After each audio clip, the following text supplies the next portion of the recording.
Testing season is right around the corner, and this is when confidence really matters. When kids take time to review key concepts and strengthen their skills before assessments, it can make all the difference. IXL helps reinforce what they're learning right now, so they walk into every test feeling prepared, capable, and confident. IXL is an award-winning online learning platform that helps kids truly understand what they're learning. Whether they're building math confidence, strengthening reading and writing skills, or reviewing science concepts. Designed for students from pre-K through 12th grade, IXL delivers personalized, interactive practice that adapts to your child's level and pace. It's an easy, effective way to support learning as the school year heads into its final stretch. Studies show kids who use IXL score higher on tests, proven in all 50 states. IXL is used in 96 of the top 100 school districts in the U.S. Make an impact on your child's learning. Get IXL now. And listeners can get an exclusive 20% off IXL membership when they sign up today at IXLlearning.com/audio. Visit IXLlearning.com/audio to get the most effective learning program out there at the best price. I'm one of those people who will happily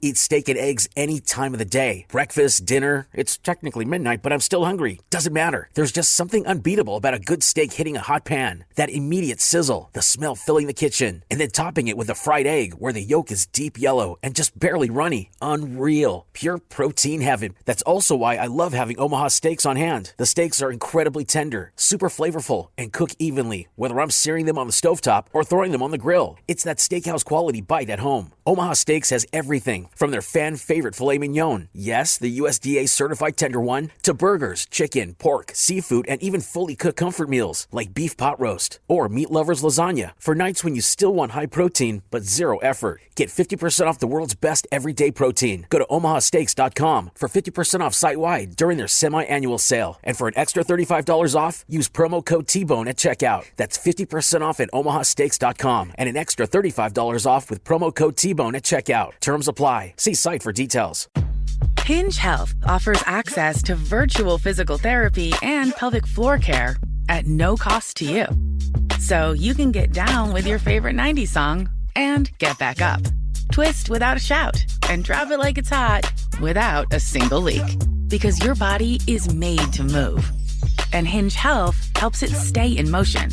Check your eligibility at hingehealth.com/move. Hinge Health. Everybody moving. And now, here's the question. Hola, bitches. Good day to you and yours. All right, today is the day that we play Big Dummy, the game show that rewards you for your stunning ignorance. And here's how it works. You call us, we will spin the category wheel. Yeah. Wheel out. You got a lot going on today, man. Sorry, dude. Really? Yeah. It happens, you know. You had to sprint around, hit the wheel. Completely understood. Trying to get down my cone time. We will spin the category wheel, and then we'll ask you a question from that category. Now, here's where Big Dummy separates itself from your average, more reputable game show. We will continue to ask you questions until you get one right. Because, as always, we want you to leave here smarter than you showed up. Now, so far this year, our biggest dummy has been the lovely and talented Nick, who thought ragtime was music to menstruate to, and found a way to answer 10 consecutive questions wrong. Can you do better? Of course you can. Everyone else has. So give us a call, and off we go on Big Dummy, brought to you by our friends at Advanced Hair Restoration. To be a contestant and play Big Dummy, call 206-803-ROCK.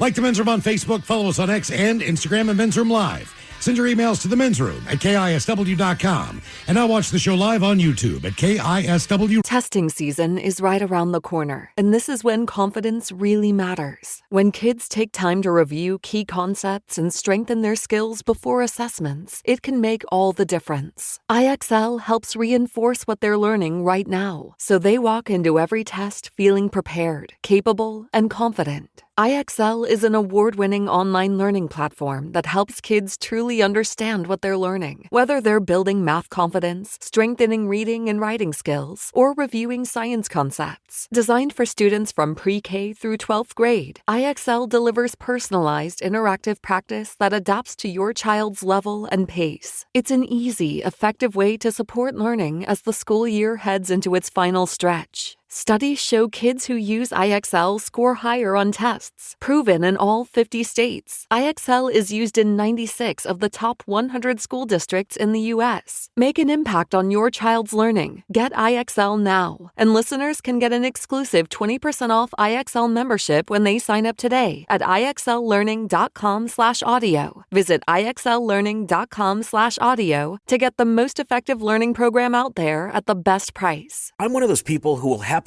eat steak and eggs any time of the day. Breakfast, dinner, it's technically midnight, but I'm still hungry. Doesn't matter. There's just something unbeatable about a good steak hitting a hot pan. That immediate sizzle, the smell filling the kitchen, and then topping it with a fried egg where the yolk is deep yellow and just barely runny. Unreal. Pure protein heaven. That's also why I love having Omaha steaks on hand. The steaks are incredibly tender, super flavorful, and cook evenly, whether I'm searing them on the stovetop or throwing them on the grill. It's that steakhouse quality bite at home. Omaha Steaks has everything from their fan favorite filet mignon, yes, the USDA certified tender one, to burgers, chicken, pork, seafood, and even fully cooked comfort meals like beef pot roast or meat lovers lasagna for nights when you still want high protein but zero effort. Get 50% off the world's best everyday protein. Go to omahasteaks.com for 50% off site-wide during their semi-annual sale. And for an extra $35 off, use promo code T-Bone at checkout. That's 50% off at omahasteaks.com and an extra $35 off with promo code T-Bone at checkout. Terms apply. See site for details.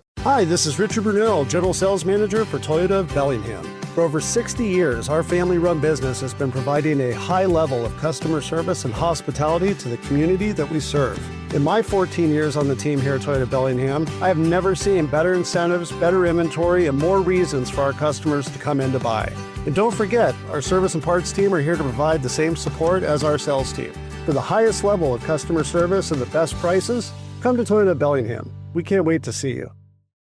Hinge Health Enso relieves muscle pain in minutes. It's an FDA-cleared device that delivers drug-free relief on the go, so you could feel better by the end of your favorite podcast. Check your eligibility at hingehealth.com/move. Rock. All the shows, away we go. Welcome to the 21st Amendment season, episode number 4503. What a large and in charge program we have for you today. Guaranteed future repeat. The head chef is back. Easter is on Sunday. Ted's Meat and Potatoes, all about delicious Easter candies. Oh, yeah. Got to get it in, fill up the baskets. Do you have a favorite? Probably the Reese's Egg, but we have an update on that as well. Okay. Take Reese's out, though, because I only say this because there's like definitive Easter candies, all right? And once you put something in the shape of an egg, we all go, okay, it's Easter. But it's Reese's. Like, come on, man. But jelly beans, Peeps. The Starburst jelly beans. Right. Like, his jelly beans for years were awful. Terrible. Those Starburst ones are good, and then because they taste like Starburst. The Cadbury mini eggs. All right. Those are awesome. They're just still cream in the middle or just chocolate? No cream, dude. I know it's just milk chocolate, but a hollow milk chocolate bunny I always found to be delicious. I do not like one that's all the way chocolate through where you got to cut it with a knife and all that crap. It's too much work. Yeah, but the little hard. thin pieces of the exterior of a hollow chocolate bunny to me are pretty good. Mm-hmm. And word on the street is there's now a cookies and cream bunny, and I've heard Nestle is making a crunch bunny.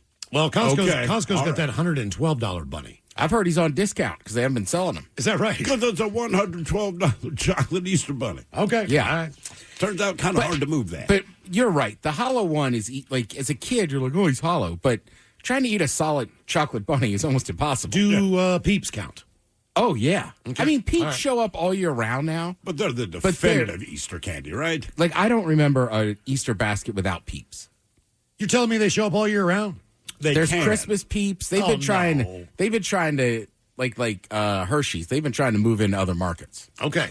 Other holidays. Yeah, all right. Well, I follow what you're Drug saying. dealers. I follow what you're saying.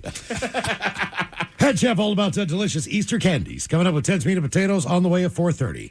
And today is the day we play the game known as Big Dummy. It's an easy game to play. We spin the category wheel. You're either playing for Team Sober or Team Not Sober. Got a brand new Biggest Dummy as of last week. That would be Nick. Congratulations, Nick. Took Nick 10 questions to get one right. And as we do when we play Big Dummy, we like to do a little men's room poll.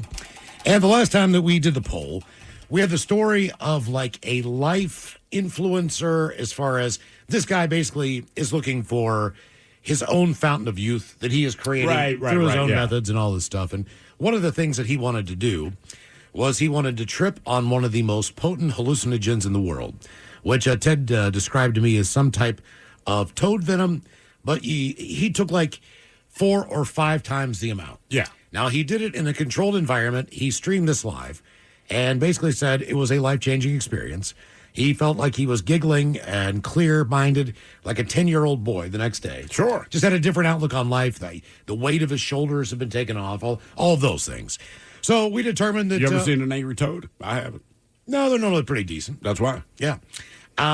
We said, look, you're going to trip on whatever you want to, but you're going to go to a random place, and that's where you're going to experience this ordeal. So the first choice was dinner at the in-laws or with them. Yeah. No. So a lot of people said, you know what, man, my in-laws are cool. They would probably throw down with me. I mean, if they're that cool, sure. That makes sense. Next on the list was trapped in an elevator. As Steve and I last week were actually trapped in the elevator at work.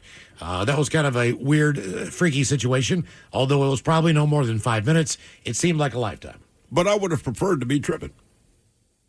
Like, if I'm going to be stuck in the elevator, then I'd hope I'm at least tripping. Then we had a random funeral. You're just going to show up. You don't know anybody, but you're going to go through the funeral process with family and friends. And also, finally on the list, a Catholic wedding. Now, when we say Catholic wedding, we mean a full mass. Yes. Where they do basically an hour of just a Catholic mass beforehand.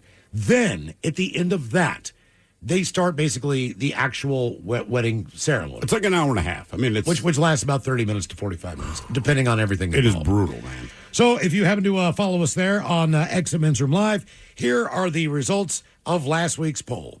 At 0% of the vote. Have we ever had that? I don't think so. Coming in fourth place, trapped in an elevator. That was when you're like, nope, not doing that. In third place, with 16% of the vote, you said you would take dinner with the in-laws. In second place, 38% of you said a Catholic wedding. And finally, number one, 44% said, you know what? I think I can handle a random funeral while tripping. Yeah, if you don't know the person, it's all good. Maybe that's not the way to phrase it, but I mean, like, I'm not emotionally invested in what's going on. Right. You know? And as Ted said, look, you could slide into a funeral. You're not going to be able to slide in to someone's random wedding. Right. Eventually, someone's going to say, look, who are those two? It's going to be the bride. It's going to be the groom. They spend countless hours making these lists of attendees and everything else. They know all the people that are coming. If they say you, they're going to be like, who in the hell is that? I'm just some guy tripping, man. Because they're paying for the dinners and everything else. So yeah. They need to know those numbers and that head count. So this week on the poll. You could kind of hide. At the wedding? Well, you just have to, like... I mean, you can sit in the back. Well, I was going to say, you just kind of got to sit outside and wait. Because, like, once dinner's over and people start dancing and going to the bar more, you could easily kind of mix in, I think. I mean, right. At that point, no one cares. But my thought is, you'll sit in the back of wherever they're getting married. No one's really looking at you. But in my mind, you're going to the reception. Like, you can't sit outside, wait, like, no. Well, you could probably do the wedding. The wedding's fine. You could go to the Nobody's going to question No, you at a exactly, wedding. exactly. It's the reception when you have to sit down for dinner where it could get a little awkward. Because I'll there's just tell probably, people, hey, man, you're in my seat. no, there's probably name placards. Oh, yeah. Typically, they assign seats at the dinner so that like-minded people, family members can sit together. Correct. I had to do that chart myself, and I was like, all right, well, this is actually... I know the chart was done. This is actually easier to figure out than not. I mean, you know your friend groups. You know the people that... And my wife was all over it, and I'm just like, look, I don't care. Everyone's there for the same reason. And she did care, so she went to the process of doing it. I'm like, it doesn't matter to me because the people that would have been, on my side of the family, the people that would have been in conflict, because that's just what they've decided to do, only one of them was coming. Right. So I was like, as long as that's the case, I don't care where That's more of the issue, I think. Yeah, it's conflict. It's not about friend groups together. It's like, look, these two people cannot be at the same table. And just a warning. They refuse to control themselves. Correct. And just a warning that we found out the hard way. If you just be careful where you place certain friends.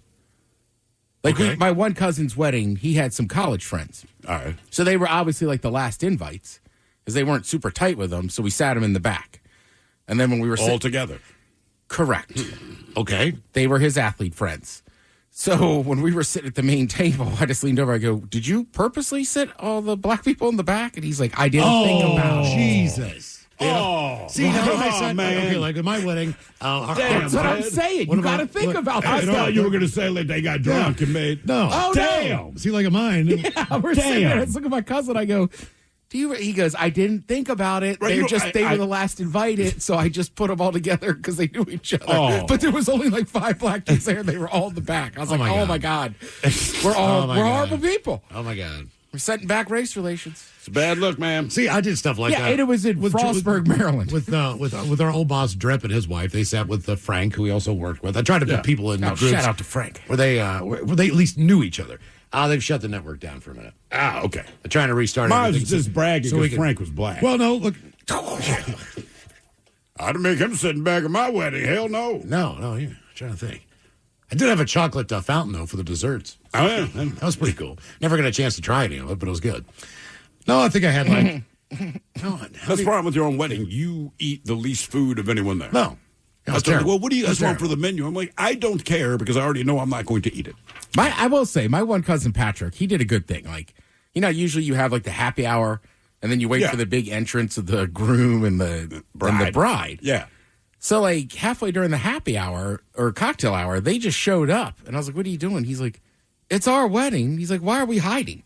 Yeah, exactly. What are you waiting for? I was like, that is kind of true. Like, it is odd. You don't just interact with the bride. I don't remember if we did an entrance or not. I know that before the wedding, a couple of us were down at the bar and put down 5, 6, or 7 shots.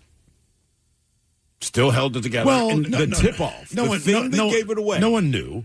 No one knew until my brother-in-law. He does not drink like we do, okay? But he went shot for shot. So it's me, it's Miles, it's Ted, a couple of the guys. My brother held up pretty well. Yeah, he did fine. But my brother-in-law. Well, your brother and I kind of skipped out on some of the rounds. Oh, did you? Yeah. Okay. I'll say because you guys held it together. So I was fine up there. My wife had no idea. Then later in the wedding, she's like, how many shots did you guys do before the wedding?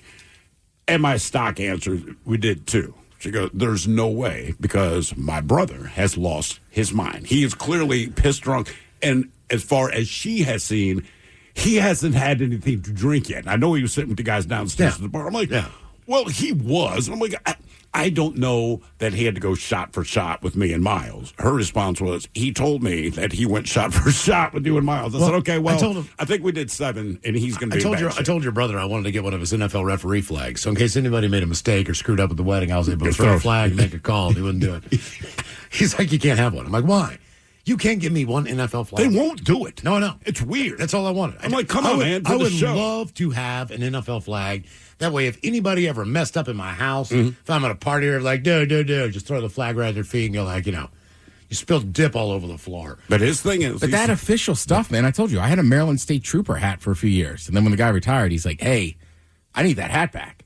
And I was like, are you serious? And he was like, yeah. He goes, I didn't realize how, like, they're very strict. Didn't we learn that about the U.S. Postal Service as well? Yes. Technically, it's illegal to wear postal gear if you're not. Not even that. Yeah. I had for years, and I got it from my brother, and he got it when he was in college, and I just used it for laundry. But it is a bag from the post office, but it says U.S. mail, and it is a very large bag. But I would put my laundry in there, go to the laundromat. I never gave it a thought. I just thought this is remarkably convenient. And then a mailman, as I'm walking back to my apartment, is like, son, where did you get that bag? Not knowing anything was wrong. I was like, I got it from my brother years ago. I used it for laundry. He's like, I need you to get home, empty out the bag, and give me the bag. I'm like, I'm not giving you the bag. It's like, it's a federal crime. I'm like, are you serious? It's like, I'm being dead serious. That is federal property. You can't have it. I had no idea. Yeah. That was like, so this guy, I had to go home. He waited for me at the bottom of the apartment building. Handed him the bag. He's like, sorry, man, but he's like, seriously, it could be worse for you if someone else found you with it. My grandfather was a mailman for his whole career, and he had this hard hat, safari-looking thing? Safari hat, yeah. Oh, those are badass. They are, and I wanted it. But the problem was that his head was so big that even with the strap on the inside, I could not get it to fit. Yeah. I was just like, it just like kept slipping everywhere. Either way, I'd have had that hat if it had fit. And you'd just because I saw him wear it every day. You know what I mean? So it's kind of just a more sentimental thing. All right, so this week on the poll, we're going to say for 1 year, you have to live with one of these 4 options. All right. So for 1 year, apartment where you live, where they live, wherever you would choose to, I would almost rather live in someone else's place. That way, this person wouldn't be in mine, or these choices would not. But the first one is for 1 year, you're going to live with your worst ex. Oh, yeah, no. Nope. Couldn't do it. I don't think I could do that. Yeah, if it's the worst one, no. As I said, the worst one immediately pops to mind. All the rest are kind of like, but no. Yeah. No. 1 year. No. You live together. No. Yeah. I mean, could you get past it at this point? No. Well, the thing is, Years have gone by. I think I can only speak for myself. Like, you're past it, but you also don't see them every day. Right. I think the difference is this. Situationally, definitely past it. Assuming they are still the same human being, which I'm confident that they are, no. Yeah. Just no. Like, I'm sure whatever our issues were, dead and gone. No matter But what's going on, maybe they have a new boboyfriend.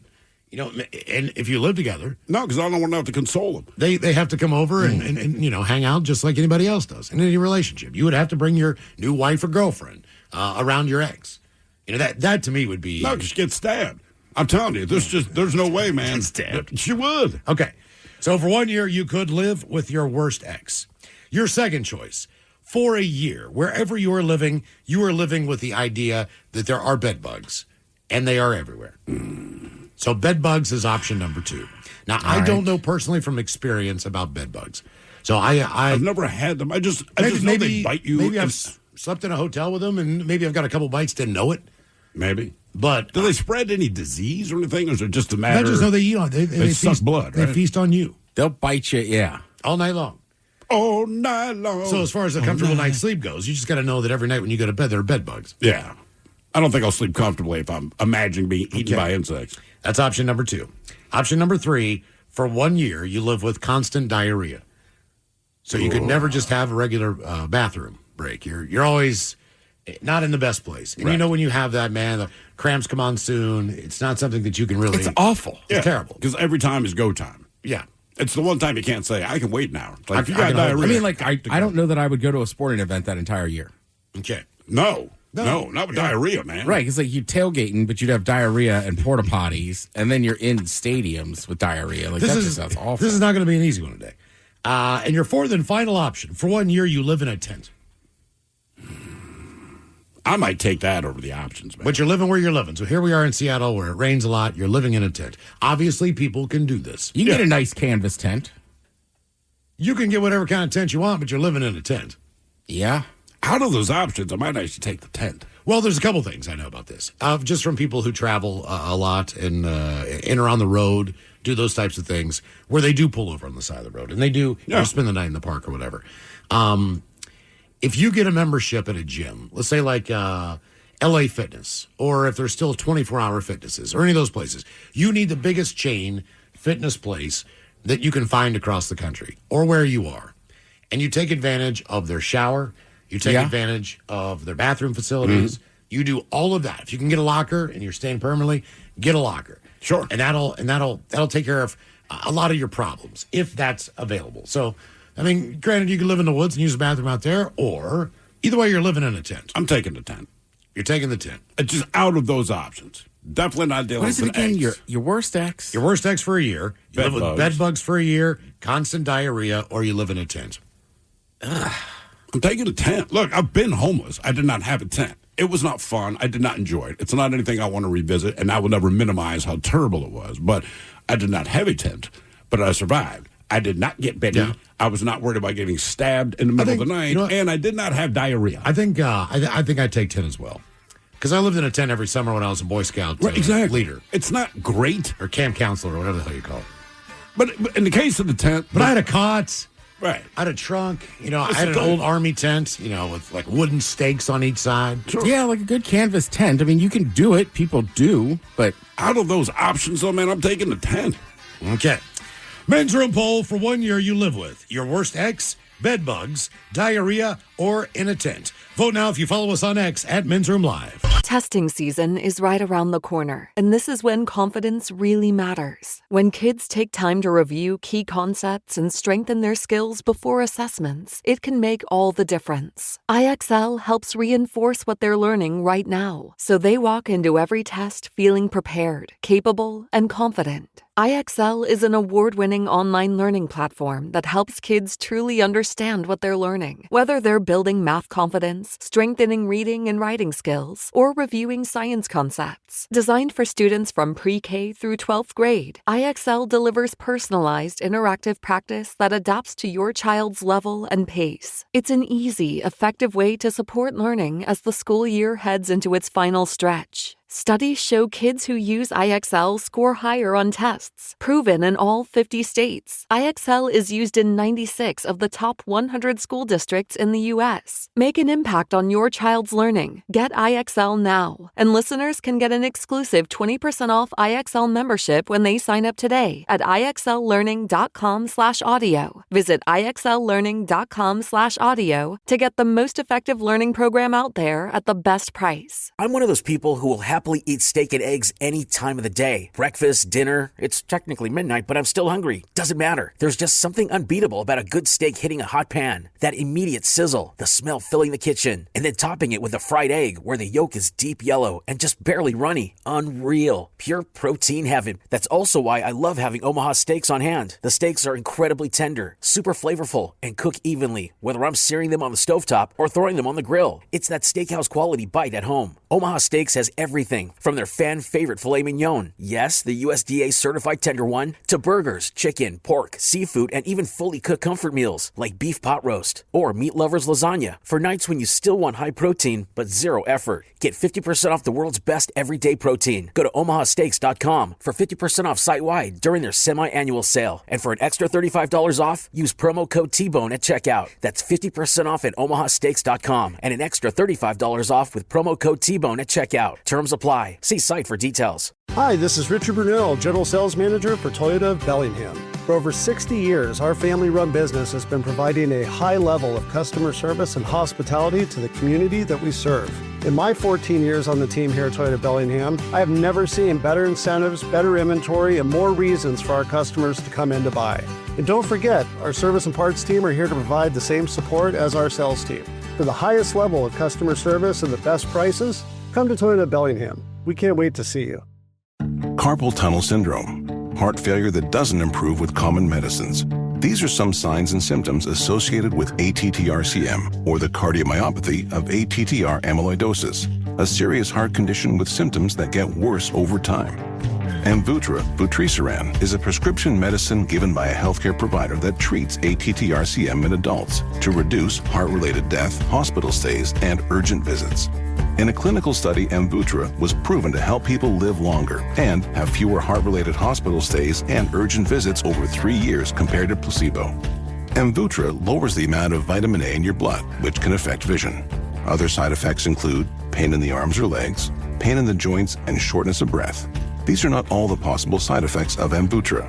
For prescribing information, call 1-833-256-2748 or learn more at amvuttra.com. Ask your doctor about Amvuttra for ATTR-CM. At Marathon gas stations, every stop is the start of fun, like the awesome fuel savings you can get with Marathon Rewards. Join Marathon Rewards today and start earning rewards on every gallon of gas. You can redeem rewards at any time, saving up to $1 per gallon. And don't forget, Marathon stations are packed with all the conveniences you need to stock up and live life on the go. Marathon, where fun runs on full. Available at participating Marathon locations. Terms and conditions apply. See marathonrewards.com for details. This is the mighty 99.9 KISW and KISW HD1 Seattle. Always live on the free Odyssey app. Text the guys at 206-803-ROCK from the Pinky's Plumbing Studio. You're in the men's room. Couple of comments. Guys, I work for the Department of Transportation. We cannot even throw our orange jackets, sweatshirts away. We have to turn them in to be destroyed and get issued a new one. Really? As far as uniforms go. Wow, man, damn. On the subject of bed bugs from our poll, bed bugs suck, and it's really expensive to get rid of. Let's see here. I used to work at a Seattle moving company. We stopped doing jobs in White Center altogether because it was bed bugs every single time. God, man. And all the gents, are you having relations with the ex? Because that is normally the best part of the worst ex. Yeah, it's not worth it, man. Just throwing that out there. I agree. Yeah. You can find someone else. Yes, But it is tough because they're in your home. But it's for a year. I mean, a year, man. That's what I'm saying. You might have 1 or 2 nights or something. I'd take bed bugs over the eggs. I would take bed bugs. I think the eggs might be the lowest on the list for me. Yep. Game is Big Dummy, 206-803-ROCK. Steve, who is our first contestant ready to play the big game? Hello, Tom. Welcome to the men's room. Happy Monday, Thursday, gentlemen. Hola. Tom, you're on Team Sober as always, correct? I am. Okay. All right, our men's room poll, Tom. For 1 year, you're going to live with your worst ex, bed bugs, diarrhea, or live in a tent. I'll take living in a tent. I think that's going to be a popular answer today. I'm right there with you. All right, Tom, here's your question. What is the longest event in distance at the Summer Olympics? Covers 12.4 miles or 20 kilometers. Oh, at the Summer Olympics, I thought they had the marathon. No, they don't have a marathon. Then race walk. Yeah. One and done. It is the race Speed walk. walking, yeah. Huh. Why do you think that they do not have a marathon? I mean, they have them in every city across the country. Why is that not an Olympic sport? Maybe that's why. Because Yeah. there's so many major ones. I don't know. It wouldn't be a bad idea. All right, Tom. I mean, I know who would win, but... I know a country would do well. Before we let you go, let's give you a 50-50 question. So, true or false? Humans and dolphins are the only 2 animals that can blush. Say true. Humans are the only animals that blush. Very it. That's it. Dolphins have no shame. That's why they look the way they do. Beady eyes and a permanent smile. Game is Big Dummy, 206-803-ROCK. Are you sure they don't have the marathon anymore? I don't believe so. They're saying the marathon's at the Summer Olympics. Yeah, every Summer Olympics since 1896. What? A marathon? The Olympic marathon is, yeah. Okay, well, Tom was right twice then. Okay. Because I was going to say half marathon. Yeah. I don't remember. I mean, it's one of the ever oldest seeing- sports, Sure. on the planet. Even if You you're were- just running from an elephant. But do you recall any summer? I'm not saying they're wrong. I feel like you would hear more about the Summer Olympic marathon winner. Yeah, I mean, they had it in 2024 in Paris. I will be damned. Yeah. Hey, Tom, update. It is, in fact, a marathon. I think the problem is that it can't really be televised. It's not the biggest. Right? Isn't Boston like... In Boston, New York, and there's one... Well, you're going to take any track in the city you're in. No, I know, but I'm just saying, like, the Boston Marathon, right? Like, my understanding, you got to qualify and this and that. Yes. So maybe the Olympic Marathon, it's just not as prestigious. Yeah, you're right. You do have to qualify, I think, for Boston and New York. Well, I'm sure you have to qualify for the Olympics somewhere. So, like, if you win... I'm not saying you don't. I'm just saying I think other marathons on themselves are just a bigger event. If you're so a maybe marathon that's why we runner, don't- yeah, that's nobody cares. But I'm wondering if that's the tier system, too. Like, that's a qualifier for the Olympic team if you happen to win Boston. If you happen to win... I'm sure New York. it would be. If you happen to win one of these big ones. But it seems like In if your country. If someone said, hey, I won the Boston Marathon, I feel like that, for whatever reason, that's a bigger brag than saying I won the Summer Olympics Marathon. It's one of the few times where I feel like, okay, well... All right. Yeah. Maybe It's one of the weird Olympic sports that, like, the other ones are bigger than the Olympics. Like, I can't tell you a bobsledding event outside of the Olympics. Right, I was like, think about most summer sports, right? It was track and field, right? Gifted athletes, but you're like, gymnastics. You have like the Penn Nationals. It depends on what sport and what country you're in. So, like, to me, the World Series is bigger than the baseball gold medal at the Olympics. Sure. So, I don't know. But shot put, like, this is your moment. That's it. If you're the state champion shot putter, I go, that is really cool. You tell me you won a medal in the Olympics, I'm like, oh my God. Yeah. Yeah, who knows? Got to send Brock Lesnar's daughter. You can find her neck. Hello, Jeff. Welcome to the men's room. Oh, my goodness. So you girl and your Johnson.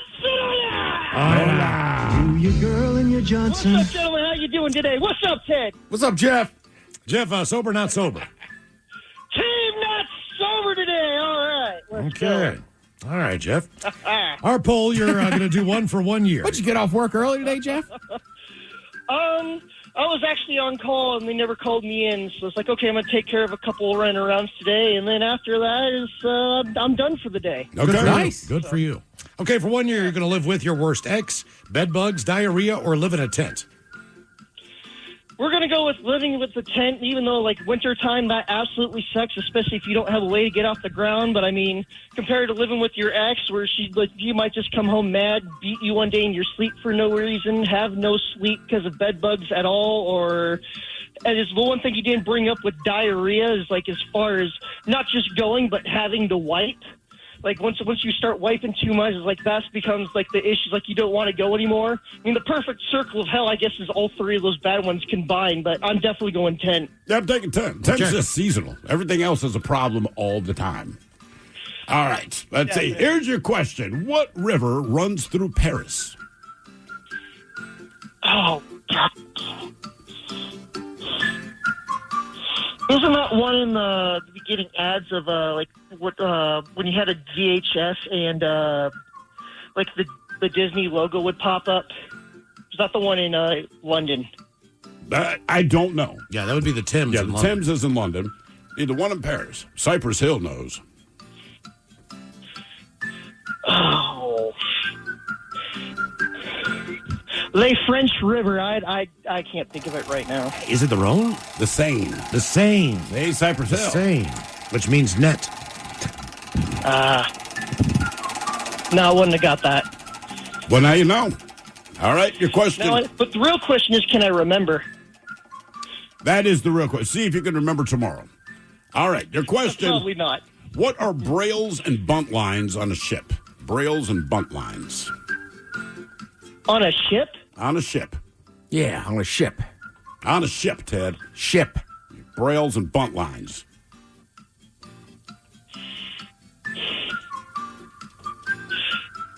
I don't know. A sign for blind people to read? Ropes. All right. What was it? Ropes. Ropes? Oh, okay. All right, what does ALF stand for on the TV show ALF?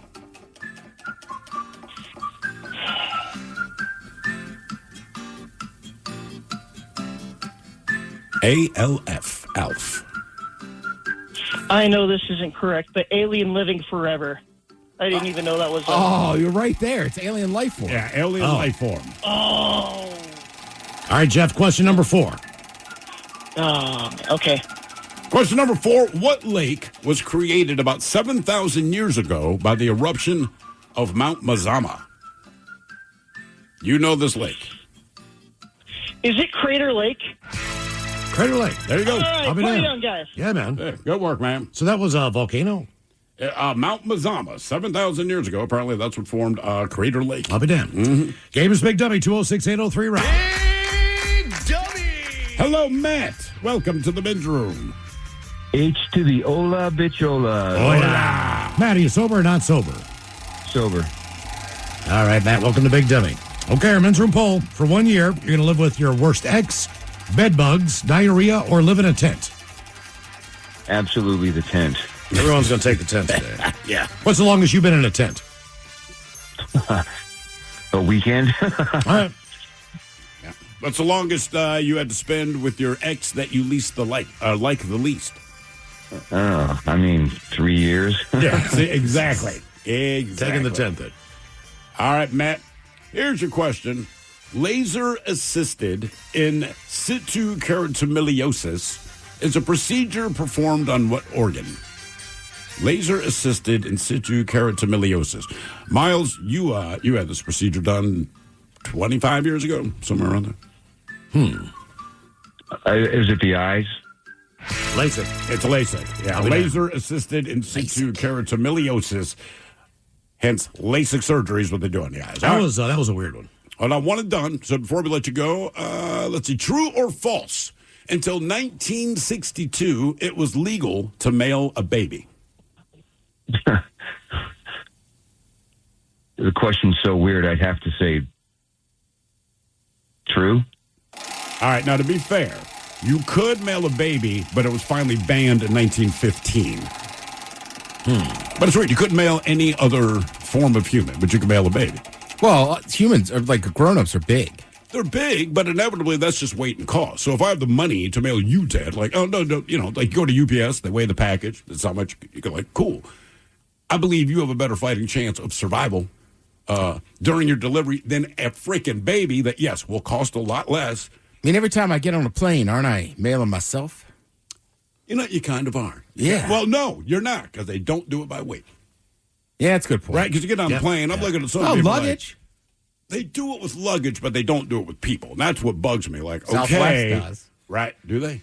That's their new thing, right? Wait, like if you're too big, you got to get 2 seats, but it kind of puts all the emphasis on the poor gate agent to be like, you got to buy 2 seats. Right, because they're just making the You judgment gotta eyeball it. Yeah. But how does that work then? So you buy your ticket online, I guess, and then as they're going to board the plane, and your giant ass walks up there, they're like, oh, sir, you need to buy another ticket? I mean, I think they set the limit at like 3 something. I don't know. It just seems like I could fathom the idea. And look, I think a lot of people that weigh that much are probably already buying 2 tickets. But that's just a tough call for the gate agent to be like, sorry, brother, you look like you weigh 350. I think it depends who it is, all right? So, look, nobody wants to be put in that position to be the gate agent has to say, like, bro, there's no doubt you need a second seat. But I'm thinking a lot of my relatives in Texas would be good at it. Oh, that's a big boy right there. It depends on how you say it, I guess. Well, that's what I'm saying. Oh, come on, man. We both know you got to get 2 seats. Look at that big boy. Hey, Betty, look at that boy. Look at that. Oh, he might be 3 seats. We can get you in the middle of the plane, son. Or put a seat out there. Oh, You know what I mean? Like have for your everyone sit carry-on. on it? Remember that you said those things, see if it fit in the carry-on? All right, sir. Sit on the seat, both armrests up. How does this? You ever get on the plane and just, because there's the. Well, you could be a really wide person, too, in the bottom. That might screw You know what? There's You're right. Some with people huge just asses. have just big hips and ass stuff. hips. Yeah. I mean, again, like, hey. Got eyeball it. Game is Big Dummy, 206-803 Rock. Or have you sit on the Eyeball scale. it. Or have you sit on the scale. Damn, that girl got some big hips. Yeah, that's 2-seat hips right there. I'm telling you, my relatives, they were clean up at that job. Hello, Ryan. Welcome to the men's room. Dale. Ryan, sober or not sober? Sober. All right, Ryan, welcome to Big Dummy. Okay, the men's room poll. Thank you. For 1 year, you're going to live with your worst ex. You're going to live with bed bugs, diarrhea, or in a tent. Oh, yeah. Well, that's kind of simple for me. I'm going to be in a tent. Everybody's going to be in a I tent. did it a bunch. Okay, I'll ask you the same question. What's the longest you spent in a tent? Pacific Crest Trail, like 7 months. Well, then, of course, you're Every going to other. live in a tent. Yeah. Yeah, of course. I'm used to it. I know how to live comfortably in it. And you completed that, didn't you, Ryan? Didn't you go back and get it done? Yeah. First time I only made it to Ashland, Oregon, and then the second time I did the whole thing. Okay. How much weight did you lose doing that? Oh, man. First time, about 80 pounds. Second time, just over 100. Damn. Wow. Okay. What was the worst leg of the Pacific Crest Trail or Coast Trail? Oh man. Coming down from Idlewild and San Jacinto in Southern California. It's a place called Fuller Ridge. We did 10 miles in 8 hours because we were post-holing in snow the whole time. Jesus. Wow. And then that night we camped on Fuller Ridge, and it was just infested with camel spiders, and I saw 2 tarantulas that night. Those mofos are big. Well, I can't believe there's camel spiders there. Would you do I thought it that was a again? Middle Eastern thing. Well, you're in the desert, and then Idlewild is so far up, like, right? It's like my buddy Matt lives, the MCTP lives down there, and he's like, you get up there, and it's like completely different climate. Wow. Yeah, and then you drop down to Interstate 10 into the desert. That's Fuller Ridge coming down into Interstate 10. All right. Well, you have confirmed that I will never do that. Yeah. Once And you said, the camel spiders are there because the Marine base near there, when they came back from the desert, they had a lot of tag-alongs in their baggage and whatnot. Oh, so At least that's what I was told. Well, that makes sense in theory. here's the thing. I don't care why they're there. I just need to know that they are there, whatever the reason. Yeah, kill them with fire. All right, Ryan, here's your question. What was the first U.S. company to be valued at $1 trillion? Oh, geez. Amazon? Not a bad guess. Apple? Apple. The other one that starts with A. $1 trillion. Are they having layoffs right now? Hey, I haven't heard of it. listen, money's a little tight, It's at $1 trillion, so the guy making $15 an hour, we got to let you go for the bottom line. Well, remember, it's for the shareholders. That's what Right, because your 2 shares matter. I just like to repeat this. Most publicly traded companies are owned by private equity firms. Yeah, absolutely. It's not your 2 shares. No, it is not, because you can't afford them. Right. All right. Your question, how many dice are used in the game of Yahtzee? No, 5? Yeah. All right, got it, man. Nice job, Brian. Good talking to you, man. I like Yahtzee. I have not played it in probably... I need to brush up. 50 years. Really? Honest to God, yeah. I mean, it's so easy. Well, I don't even remember the rules of the game. We used to play it a lot when I was a kid, and I honestly have not played it in like 50 years. More Big Dummy on the way, 206-803-ROCK. Hinge Health offers access to virtual physical therapy and pelvic floor care at no cost to you. So you can get down with your favorite 90s song and get back up. Twist without a shout and drop it like it's hot without a single leak. Because your body is made to move. And Hinge Health helps it stay in motion. Check your eligibility at hingehealth.com/move. Hinge Health. Everybody moving.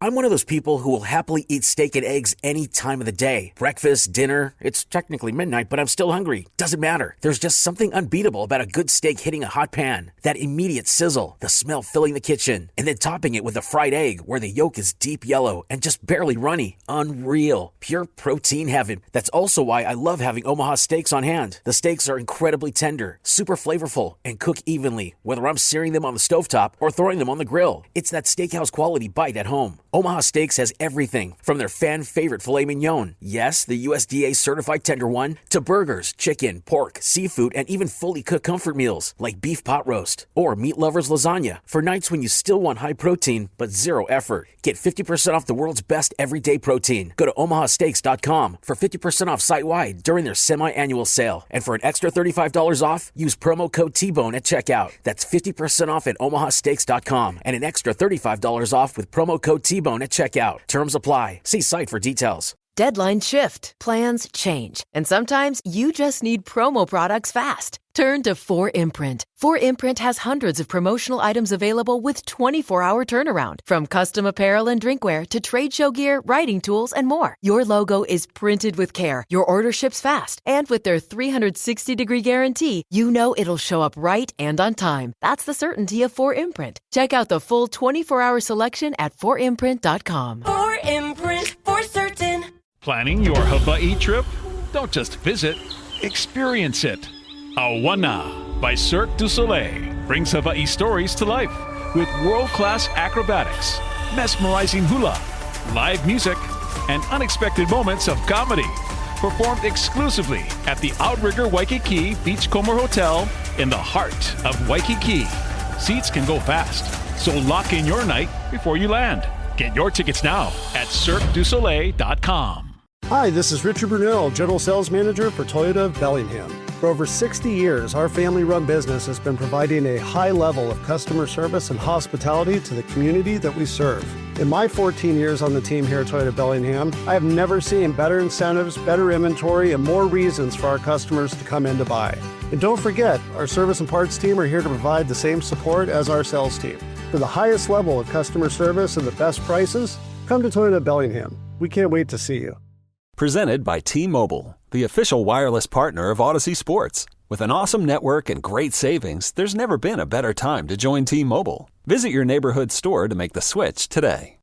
At Graybar, we know your time is money. That's why our services go beyond parts and products. With kitting, pre-assembly, wire carts, and Graybar smart reels that keep you moving. We stage materials and manage logistics so you can spend less time sorting and more time installing. And with locations nationwide, we deliver when and where you need it, working to make your job easier every step of the way. Yep, Graybar does that. Hi, I'm Kirk Cameron. Is health insurance eating up your budget for 2026? If you're looking for ways to better steward your finances, consider this. Christian Healthcare Ministries is a health insurance alternative at half the cost. As a ministry, CHM allows you to share the burden of medical bills with other believers. Join CHM today by visiting chministries.org/solution. That's chministries.org/solution. 99.9 KISW. The shenanigans continue. This is the men's room with Miles and Thrill. You guys want to hang out with us and drink some beer? Yes. Men's Room Return to the Red Party is happening next Saturday, April 11th, at the Black Raven Brewing in Woodinville. Get ready to kick back with us, party with the Men's Room for the return of the Red with Black Raven's new take on the original Red. Music from KISW's new originals. That is correct. You got the set list. You guys ready to practice what, tomorrow night? We're practicing, I'll be practicing a lot Sunday, and then we officially practice Monday, and then if we need to practice Wednesday, okay, we will practice Wednesday, so we'll probably practice Wednesday. Tickets are available now, KISW.com. Each ticket does come with a 6-pack of the Return of the Red, so you can take that home with you and enjoy after the party. Sure. So it's going to be a great time. We're going to be there at 2. Doors open at 1, and the party is from 2 until 6. Hopefully you can join us at Black Raven Brewing. I know a lot of people out there have been saying, man, I really loved the Red back in the day. I wish you guys would bring that beer back. We listened. There you go. So it's going to be the launch on Saturday, April 11th, and we hope that you can join us. All right, the game is Big Dummy, 206-803-ROCK. Steve, who is our next contestant, ready to play the big game? Hello, Matt. Welcome to the men's room. Hola, bicholas. Hola. Matt, are you sober or not sober? Sober. All right, Matt, welcome to Big Dummy. Okay, our men's room poll. For 1 year, you have to live with your worst ex, bed bugs, diarrhea, or live in a tent. I already kind of lived with the worst ex for 6 months, so I'll just go with that. Okay, back to the old stuff. Yeah, glutton for punishment. All right, Matt, here's your question. This is... Man, think about it. Maybe they were a good cook. Would you go with your worst ex? I am torn. This is a tough one. What are you torn between? All of them or just the worst ex? Was this the racist chick? Nah. Oh, Jesus Christ. I wasn't counting her. That was only 2 months. Well, I know, but she was sticks she to my head. If she is racist, that's fine, but was she the worst? That's the real question. Right. She might be the worst person, but wasn't necessarily was she the worst ex. Right. No, I guess not. I don't know. So there are people who are not racist who are worse than she is. Just to put it in perspective. Exactly. I dated racist. I'd rather be with her than you. I'm just thinking about the 3 girls I've had an actual long-term relationship with. Yeah, I don't know. Again, it's fine. I don't mind, but again, I don't live I don't deal with them every single day. Correct. Would you end up just getting in the same stupid arguments? You just live with me, dude. I'm not asking what you want to eat for dinner. You know you get into the same arguments. Yeah, I'd lose it. Uh-huh. Yeah, you're right. See, I'm sleeping in that tent. I'm just figuring it out right there. See your face, yeah. Yeah. All right, Matt, here's your question. It's multiple choice. So writer's cramp, swimmer's ear, tennis elbow, or stubbed toe. Which does a chirospasm describe? What were the 4 options again? Writer's cramp, swimmer's ear, tennis elbow, or stubbed toe? Not swimmer's ear. Tennis elbow. I'll say writer's cramp. Writer's cramp. You have a chirospasm, you have writer's cramp. I just thought chiropractor, and that's back, so I had really nothing. It's gotta be. That's what I would have thought too, right here in chiro, because you only think of a chiropractor, but I assume it just applies to muscles. Is that an early indicator of carpal tunnel? What? Writer's cramp. No, I think you're just writing too much sometimes. I hope that's the case. All right. Who gets writer's cramp? I get writer's cramp every once in a while. I write everything down. But we write everything. Yeah, all right. I suppose most of the world's typing. Well, most of the world is, but like all the big dummy sheets, right? Yeah. I write them all out. So on Thursdays, just from the time I get up until the time we do the show, I'm just writing. And then my one sheeter for the show, you write it all. You're right. Most people type. But I write pretty much everything. So wouldn't it be easier to type it? I don't know, man. There's 2 schools of thought on this, right? So if I'm in a hurry to do something that does not take any thought, then typing is a lot better. Because you're not invested. I'm just putting words on the screen, right? And you kind of fly through it. But honestly, and I think they've even done their studies on it, when you have to think about something or consider something or something you also want to commit to memory, writing it works a lot better than typing. So, like, if you are in high school and you're taking notes, you will do better to remember your notes if you write them down versus type them out. Not that any kid is going to do that, but you just don't retain it. Because that's an effortless thing. Your fingers just bounce it up there, it's on the screen, you're done. But when you write it, You're you 100% right. Yeah. I had a text version of a to-do list I kept for years, and I never would do anything. If I write it down, I do remember it. Yeah, I don't know why that is exactly, but for whatever reason, your brain retains it better when you write. But that's why I get writer's cramp. So, pick your poison. All right. Your question, what is the brightest star in the night sky? Whatever the North Star is called. Polaris? No, this is not the North Star. That's what I was guessing. That would have been my guess. The moon? Not the moon, because that's not a star. All right. That's the moon. It's the same as the satellite company. Radio satellite, Sirius. Oh, God. Yeah. Also known as the dog star. So if you look at the logo, I believe they still have a dog on there. Yep. That's why. Mm-hmm. All right. I believe it was the Dogon tribe that described it as the dog star, you see. And then we gave it a different name later, I think. And isn't that Keanu Reeves? Isn't that the name of his band? Yes. Dog star, yeah. Which is another name for Sirius. I thought he just had a famous dog. Nah, it's all dog superstar. Yeah, Red 10. That's your go-to. Yeah. I would say, look, for my generation, I'd say Benji, but I think maybe Beethoven has a slight lead. And yeah, you can go Scooby-Doo, but I'm talking actual dogs. Rin Tin Tin served this country in a war. I know he did. I'm not saying he's not a hero. I'm just saying he's not the most famous. How about Benji up there? I'm just saying, you're right, Benji, and I've seen all the Benji films. Yeah. Yeah, Benji's probably more famous. There's Spud McKenzie. But I feel like Rin Tin Tin. But my kids don't even know who Rin Tin Tin is. I'm just saying there was a period where he was like the highest paid actor in like the world. I know. Or something crazy. He has like the Animal Academy Award equivalent. Yeah. I mean, honest to God, he does. And I think... Hey, get the dog in there. He's box office gold. I'm not 100%, but I think Mr. Ed might be the most award-winning animal actor out there. Well, he was in a class by himself. But he was, because he's pretty much the only horse getting work other than like Silver or Tonto, but they weren't acting, they just ran, right? Yeah. They clearly didn't have speaking parts. But I want to say Flipper the Dolphin got a few, and I can't remember the killer whale's name that played Willie and Free Willy. Wasn't it like Kato or something? Keiko, yeah. Yes. Keiko, yeah. They gave him an award, and I'm like, but who are you up against that year? What is your competition? For real, man. Come on. I digress. All right.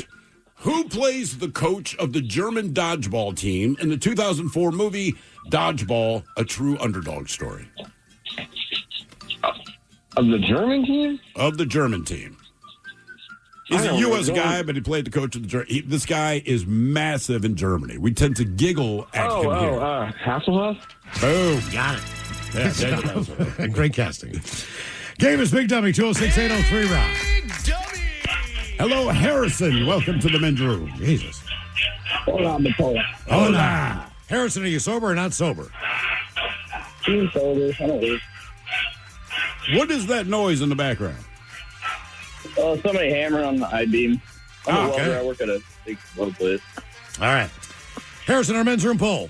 For 1 year, you live with your worst ex, bed bugs, diarrhea, or live in a tent? I'm going to go diarrhea. Really? I like you, man. Okay. I'm going to go diarrhea. For a full year. Whatever. Live with it. All right, Harrison. Lady Gaga, Barbara Streisand, Judy Garland, and Janet Gaynor all played the female lead in what movie that keeps getting remade? The Little Mermaid? Now, Star is Born. A Star is Born. Yeah, keep remaking it. People seem to love it. Every time it comes out, people go, I'm like, it's the same story, guys. They've done it so many times. You know, it's funny. You put out A Star is Born, and it's critical acclaim. If you make a Marvel movie, they rag on you, saying you're running out of ideas. But they don't keep putting out the same Marvel movie. There are different storylines. Mm-hmm. There might be different characters. So, I mean, I get what they're saying, but I'm like, A Star is Born has been made 4 times. Like, what is their critical acclaim? You took something that is good, and then you remade it. If I follow a recipe in a cookbook, and you like my meal, Yes, I had to do it, but I just followed the guidelines that have already been set out. But it's different this time. It's different this time, yeah. It's your interpretation of a carrot. Yeah. Yes, my interpretation of a carrot. No carrots. All right. Pirate Jean Lafitte helped defend what city during the War of 1812?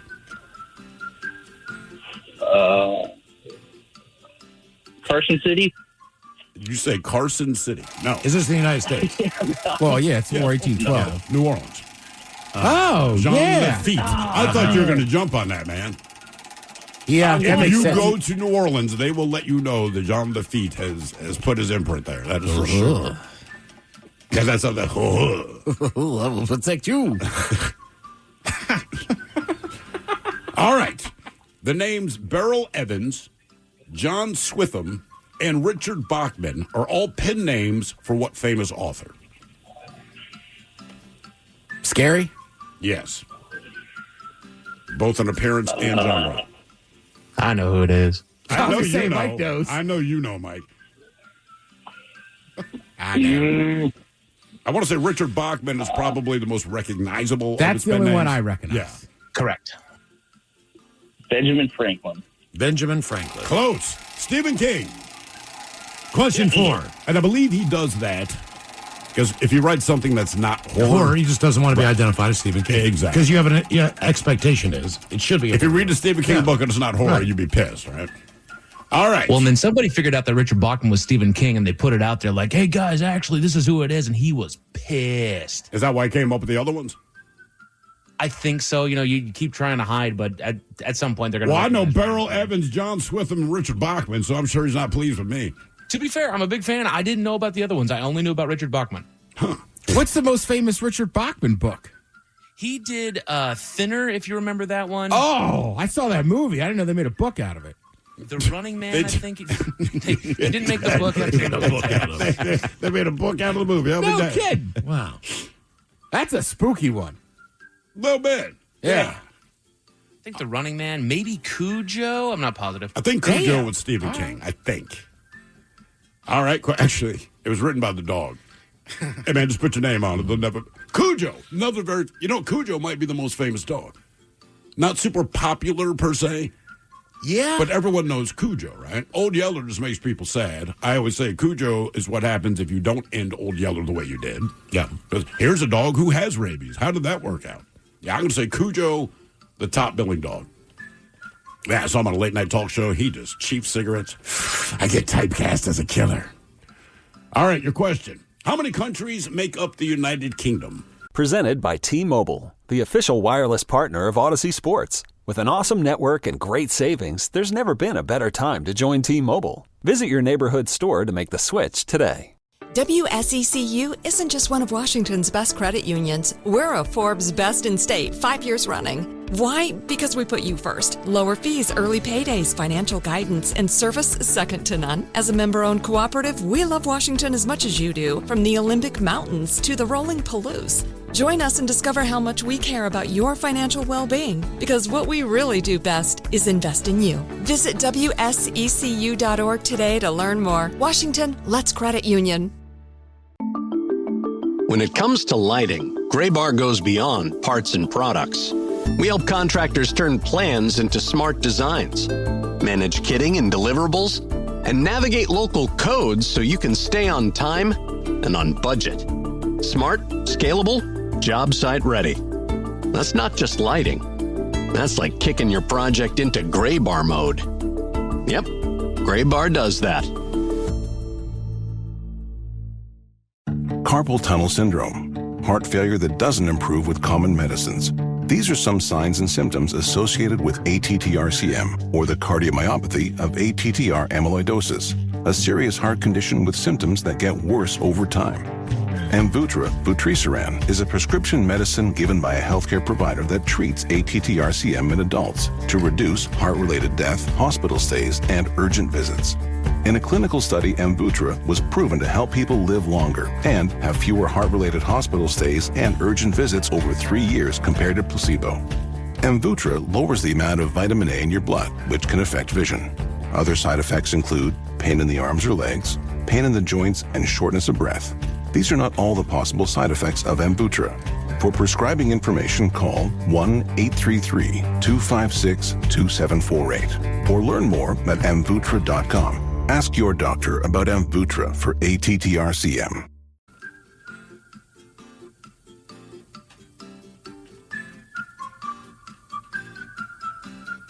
Oh, did we lose him? Hello? Is it 5? Oh, there we go. Sorry, Harrison. How many countries do you believe make up the United Kingdom? 7. Wow. No, it's 4, right? It is 4. Right. England, Wales, Scotland, and Northern Ireland. Northern Ireland. Correct. Question number 5. Question number 5 is multiple choice. The Cosmoceratops, not even making that up, the Cosmoceratops was a dinosaur with how many horns? 5, 10, 15, or 20? 20. 10, 15. Damn. Yeah, dude, the Cosmoceratops. Are they just running out of names? Kids, what you recall this one? All right, Harrison, according to the Bible, how many plagues of Egypt were there? I've never read the Bible, so 69. Good guess. Was there 11 plagues? 10. 10.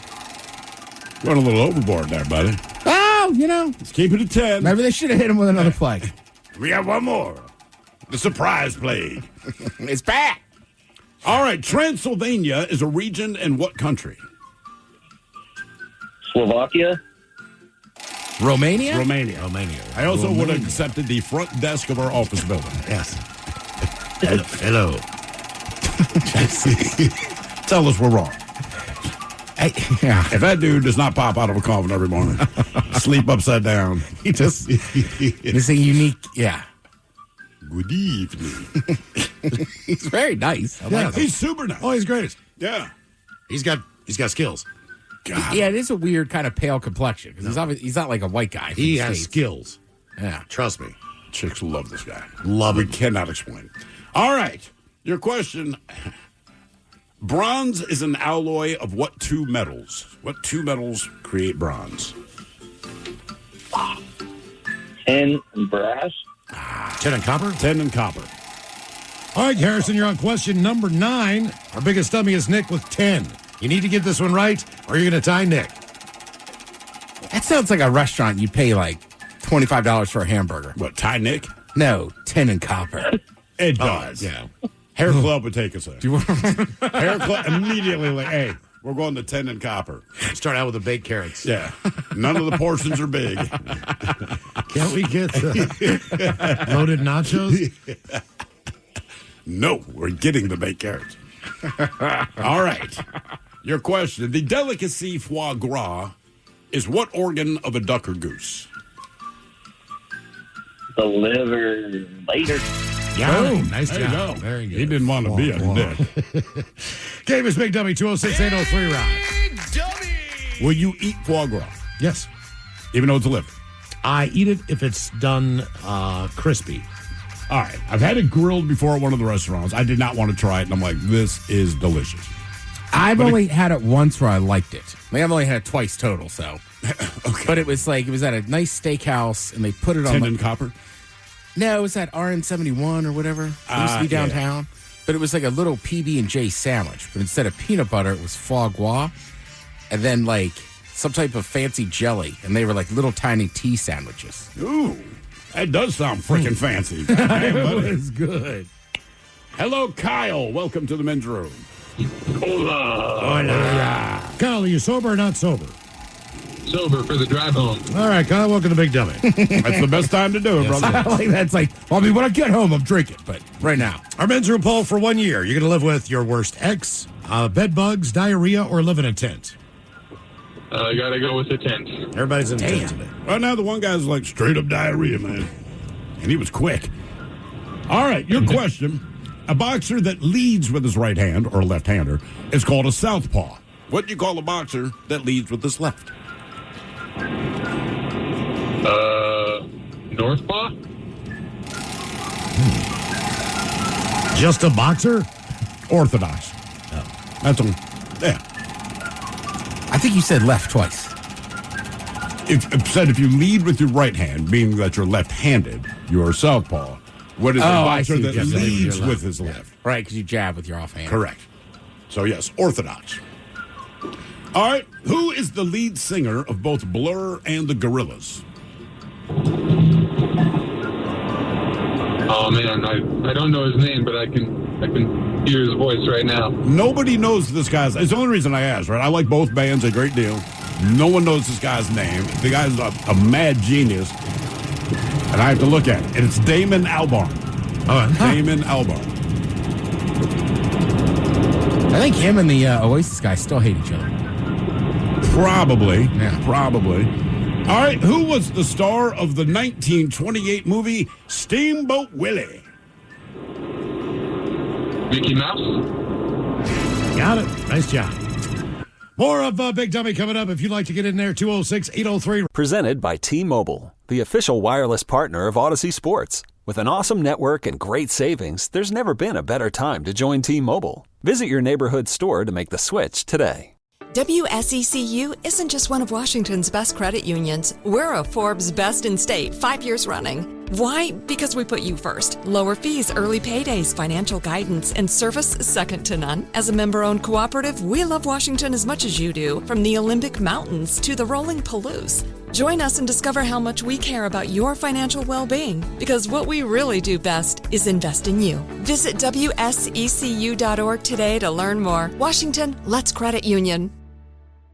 At Graybar, we know your time is money. That's why our services go beyond parts and products. With kitting, pre-assembly, wire carts, and Graybar smart reels that keep you moving.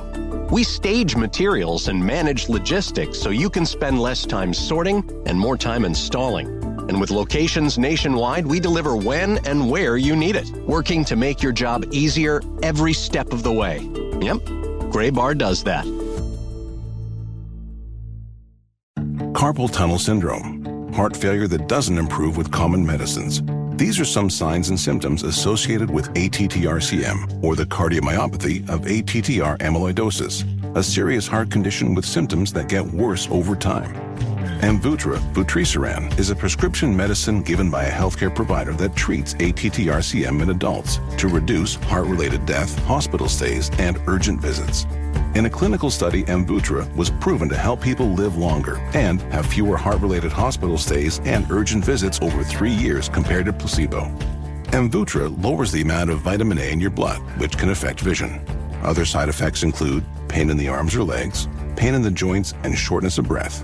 These are not all the possible side effects of Amvuttra. For prescribing information, call 1-833-256-2748 or learn more at amvuttra.com. Ask your doctor about Amvuttra for ATTR-CM. Hi, I'm Kirk Cameron. Is health insurance eating up your budget for 2026? If you're looking for ways to better steward your finances, consider this. Christian Healthcare Ministries is a health insurance alternative at half the cost. As a ministry, CHM allows you to share the burden of medical bills with other believers. Join CHM today by visiting chministries.org/solution. That's chministries.org/solution.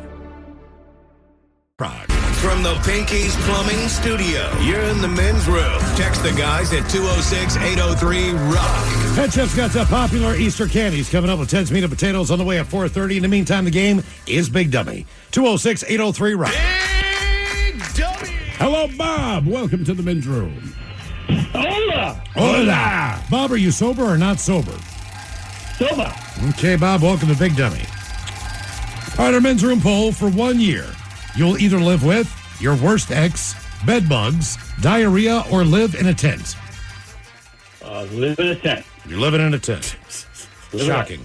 Okay. All right, Bob, here is your question. The character Starbuck originated in what literary work? You cut out. Can you say that again, please? Yeah, the character Starbuck, the namesake of Starbucks, originated in what literary work? Oh, I'm a non-reader. I would say Shakespeare, Hamlet. I mean, always go Shakespeare if you don't know. Starbuck. Starbuck. He was kind of a voice of reason, I believe. Very, very famous book. Most of us had to read it in high school. Let me rephrase that. Most of us were supposed to read it in high school. Moby Dick. Oh. Now you know. All right. Now you know. Your question, what ingredient makes cookies rise? Cookies. Mm-hmm. Cookies. Is it the eggs? Baking soda? Baking soda. You Baking got it. soda. Mm-hmm. Cleavage.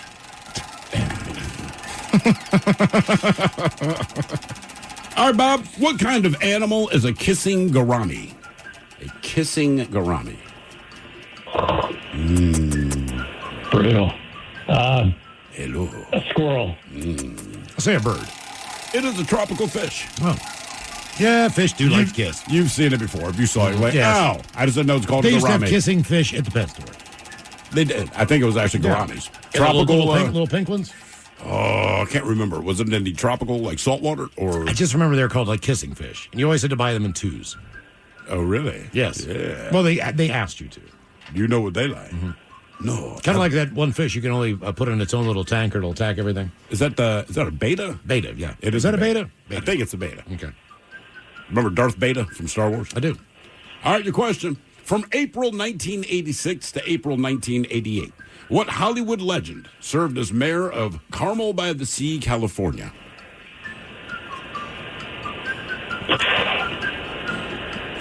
Shrek. I have no idea. Clint Eastwood. That would be Clint Eastwood. Bob, question number 4. Vote for me, or I'll show up at your house. All right, your question. What physical feature is missing from a Manx cat? What physical feature is missing from a Manx cat? Isn't that like their fur or something? Those baldy cats? That's just the hairless cat. In this case, their tail. Yeah. Oh. I mean, you figure it's got to be fur or tail. Anything else is problematic. Question 5. Dang. All right, question number 5. What continent contains the most fresh water? Ooh. I'm going to say Antarctica. Boom. Wow. You got it, man. Wow. I But would you have can't thought get that. to it, right? Isn't it covered by permafrost?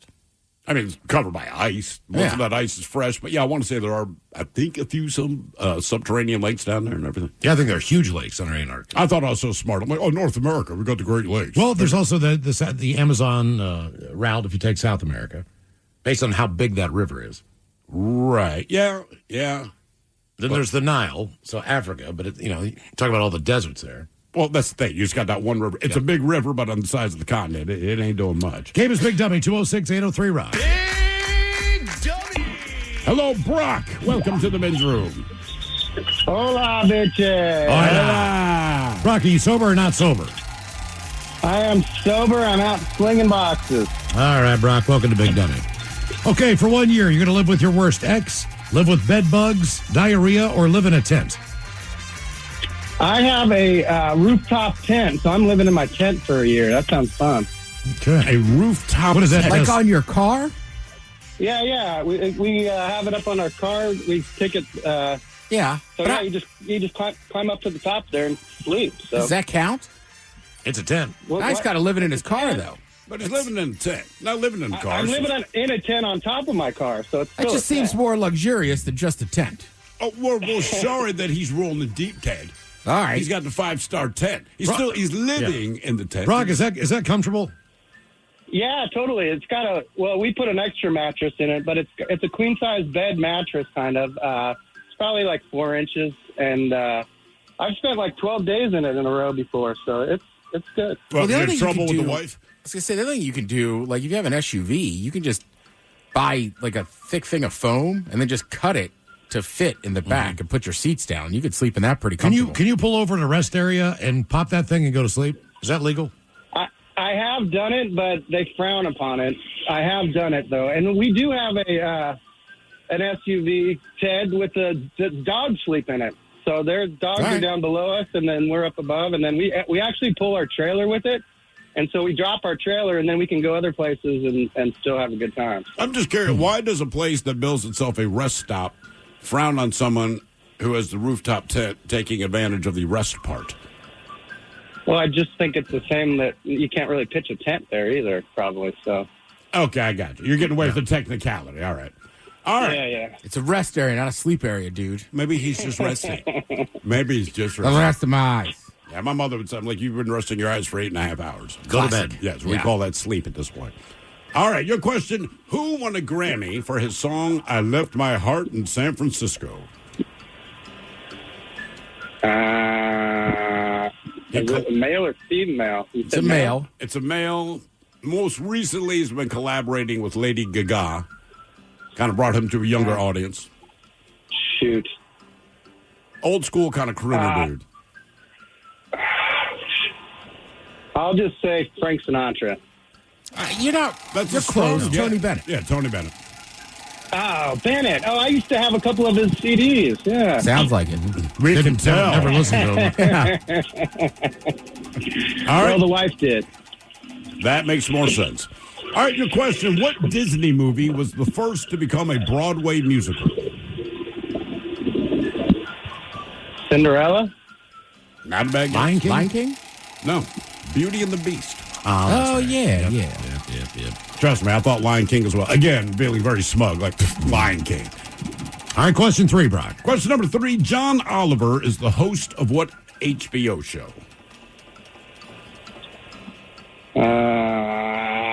Shoot. I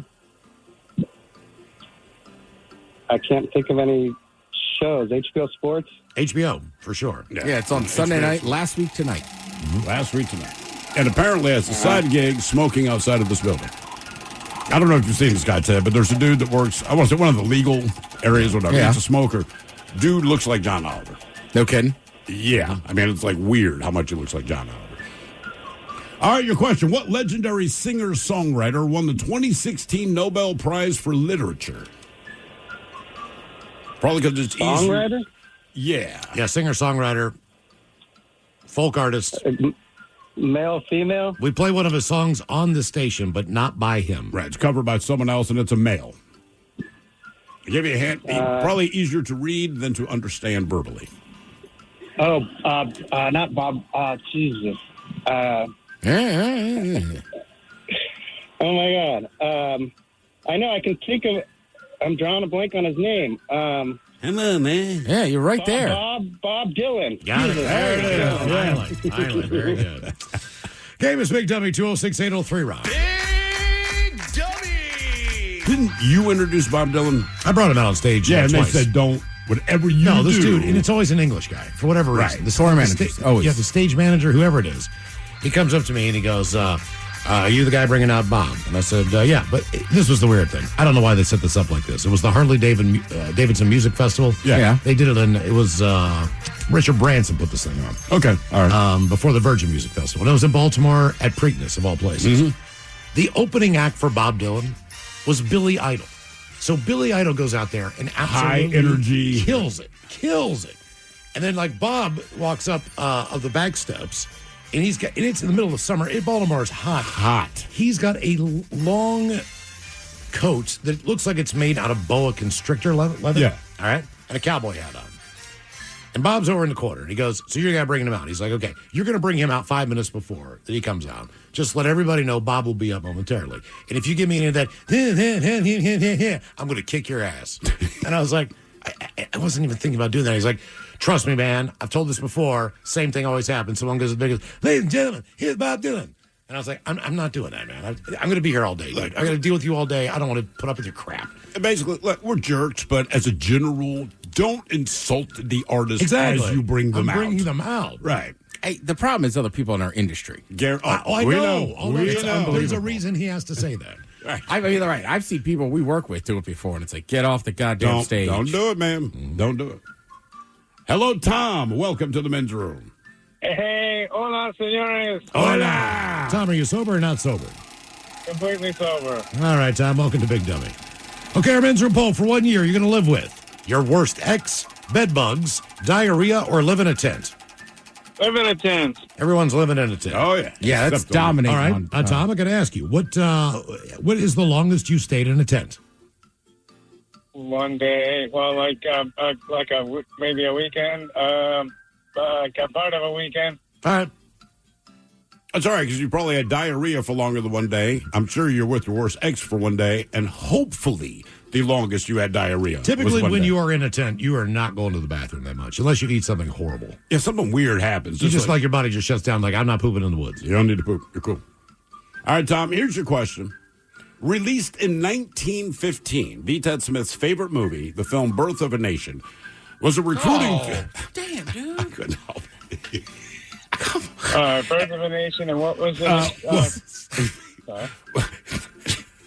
Was a recruiting tool for what organization? I didn't write that as I lived Ku Klux Klan. Oh, Jesus. I did not know that. I was like, where are you going with this? Yeah, it's awful. No, Well, how do you know the name of it? No, it's a very famous right, I'm a movie, history dude. guy. It's so bad. It's just It's awful. so effed up, right? But the Klan started using it as a recruiting. Is it a love story? Birth of a Nation? What is it? I mean, is it a documentary or is it just actually a recruiting video? No, it's not actually a recruiting video. It's a movie that the Klan at that time would show. Basically, it's this. If you are not white, that any problem that's happening in this country, much like they're saying now, is because you're not a white person. Right? So Birth of a Nation, they made a whole movie about, it paints everyone, not just black people. Black people definitely get it, but everybody, right? So the Klan, but they treat it like it's this historical kind of document. So the It's Klan's a silent movie. Hey, take a look at this, man.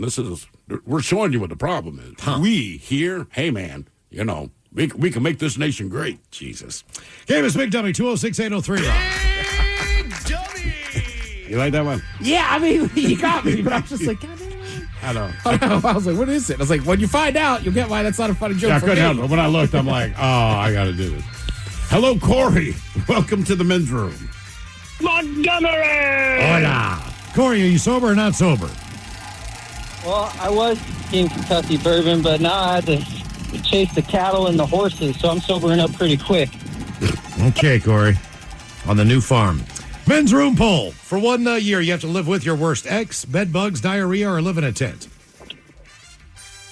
Yeah, I love pitching a tent. Get away. All right. Here is your question.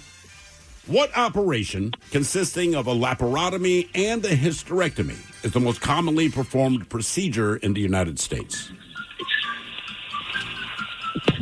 Colonoscopy? Not a terrible guess. Say that again. Appendix removal?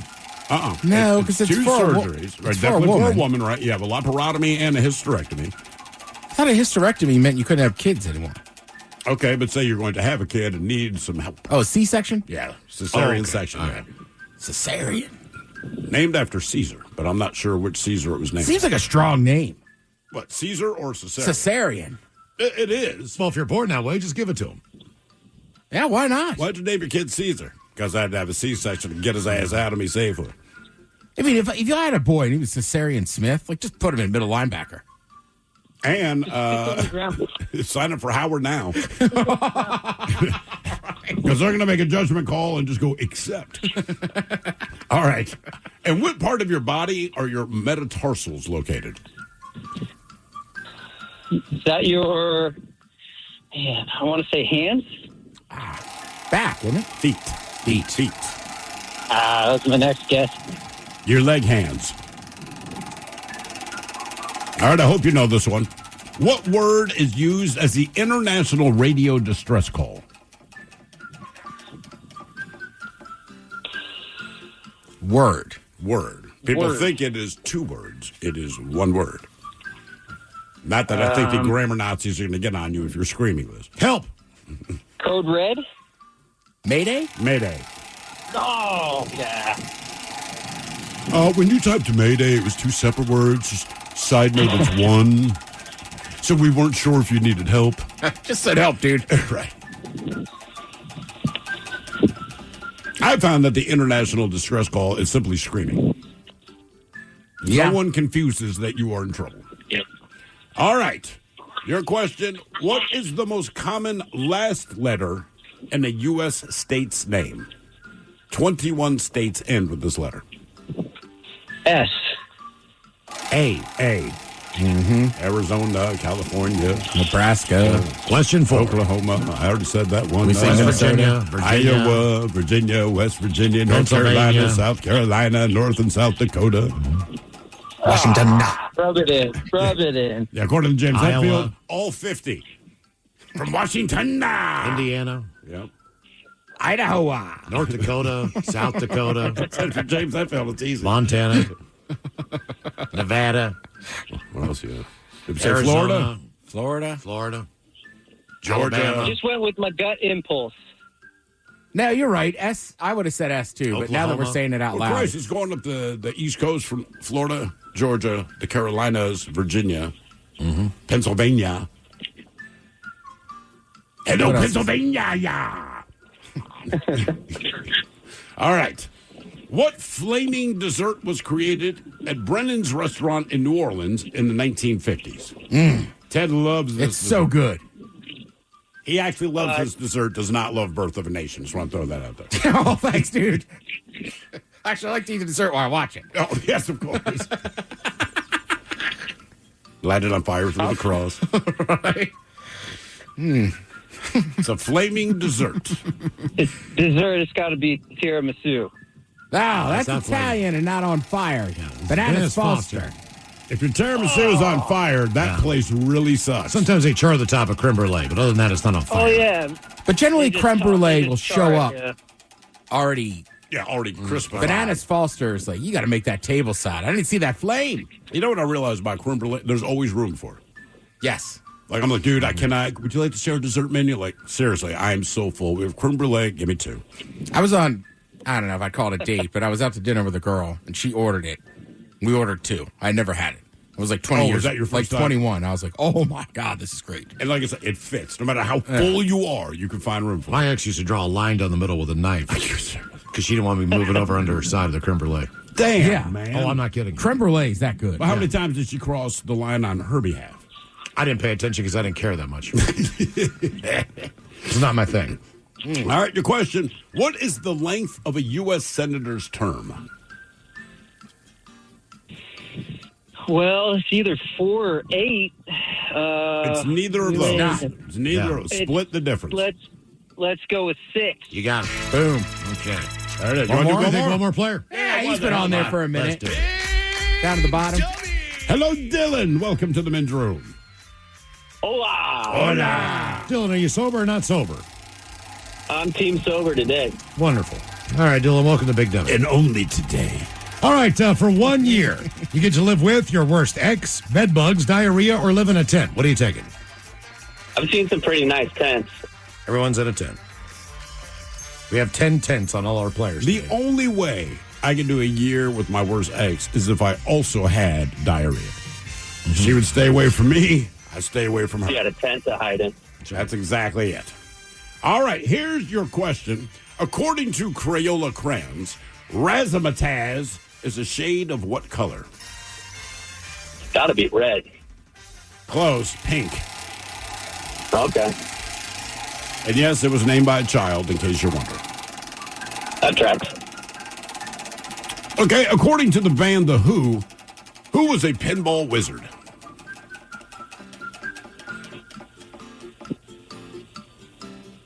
I don't know that one. Really? Is it? I mean, Deaf, Dumb, and Blind Kid, does he have a name like Tommy? It's It is Tommy. It Yeah. is Tommy. I didn't know if they ever referenced that in the song. I mean, I know it's from Tommy. The boy has a name. Why you got to point out his... I know. Come on, man. You just point out what's wrong with him, Miles. His name's Tommy. Where's that deaf, dumb, blind kid?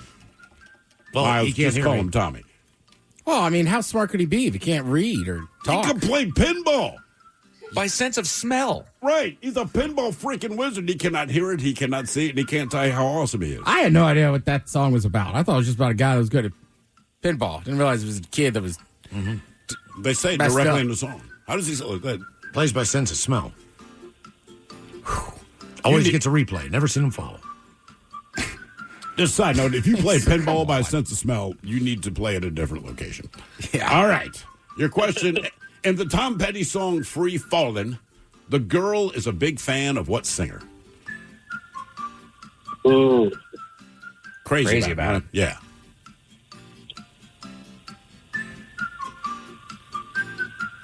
Very, Man. Who? Trying to sing it in my head, and I can't place it. Crazy about. Oh.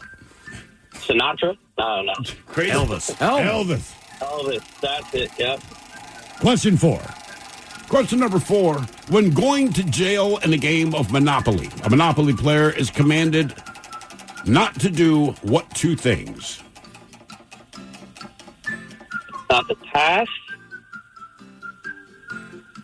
And What happens when you pass? If you're not going to jail and you do pass, what do you get for doing that? skip? Nah. Man, I haven't played Monopoly. Don't since I go was a kid. pat. You can't pass go. Skip go and skip. You don't get $200. Correct. Oh. When I was playing Monopoly and you had to go to jail, first thing they did was a strip search. If they find a token in your backside. All right. Your question. William Taft was the most recent president to have what feature on his face? A beard? Yeah, facial hair. Oh, I thought it was a tattoo. Yes. Teardrop. Head Chefs coming up. 10 Speed of Potatoes, all about the delicious Easter candies. And we've got your emails coming up next from the men's room at KISW.com. Agents who are realtors do more than open doors. They analyze market trends, interest rates, comps. They can tell you about flood zones, mixed-use zones, and decode acronyms like HOA, APR, MLS. They connect you to lawyers, contractors, even Phil, the sewer scope guy. They negotiate, coordinate, advocate for you, close the deal with you, and hand the keys to you. They bring you home. Realtors are members of the National Association of Realtors, right by you. Presented by T-Mobile, the official wireless partner of Odyssey Sports. With an awesome network and great savings, there's never been a better time to join T-Mobile. Visit your neighborhood store to make the switch today. At Graybar, we know your time is money. That's why our services go beyond parts and products. With kitting, pre-assembly, wire carts, and Graybar smart reels that keep you moving.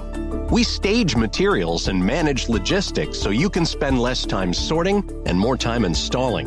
And with locations nationwide, we deliver when and where you need it, working to make your job easier every step of the way. Yep, Graybar does that.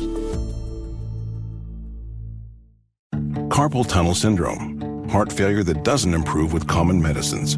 These are some signs and symptoms associated with ATTR-CM, or the cardiomyopathy of ATTR amyloidosis, a serious heart condition with symptoms that get worse over time.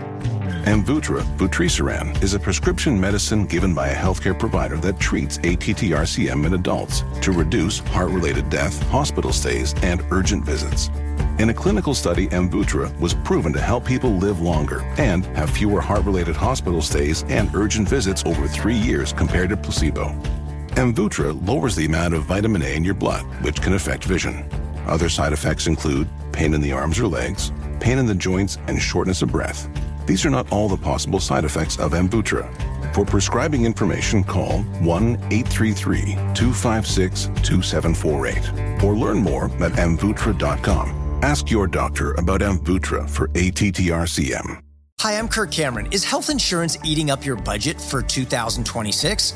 If you're looking for ways to better steward your finances, consider this. Christian Healthcare Ministries is a health insurance alternative at half the cost.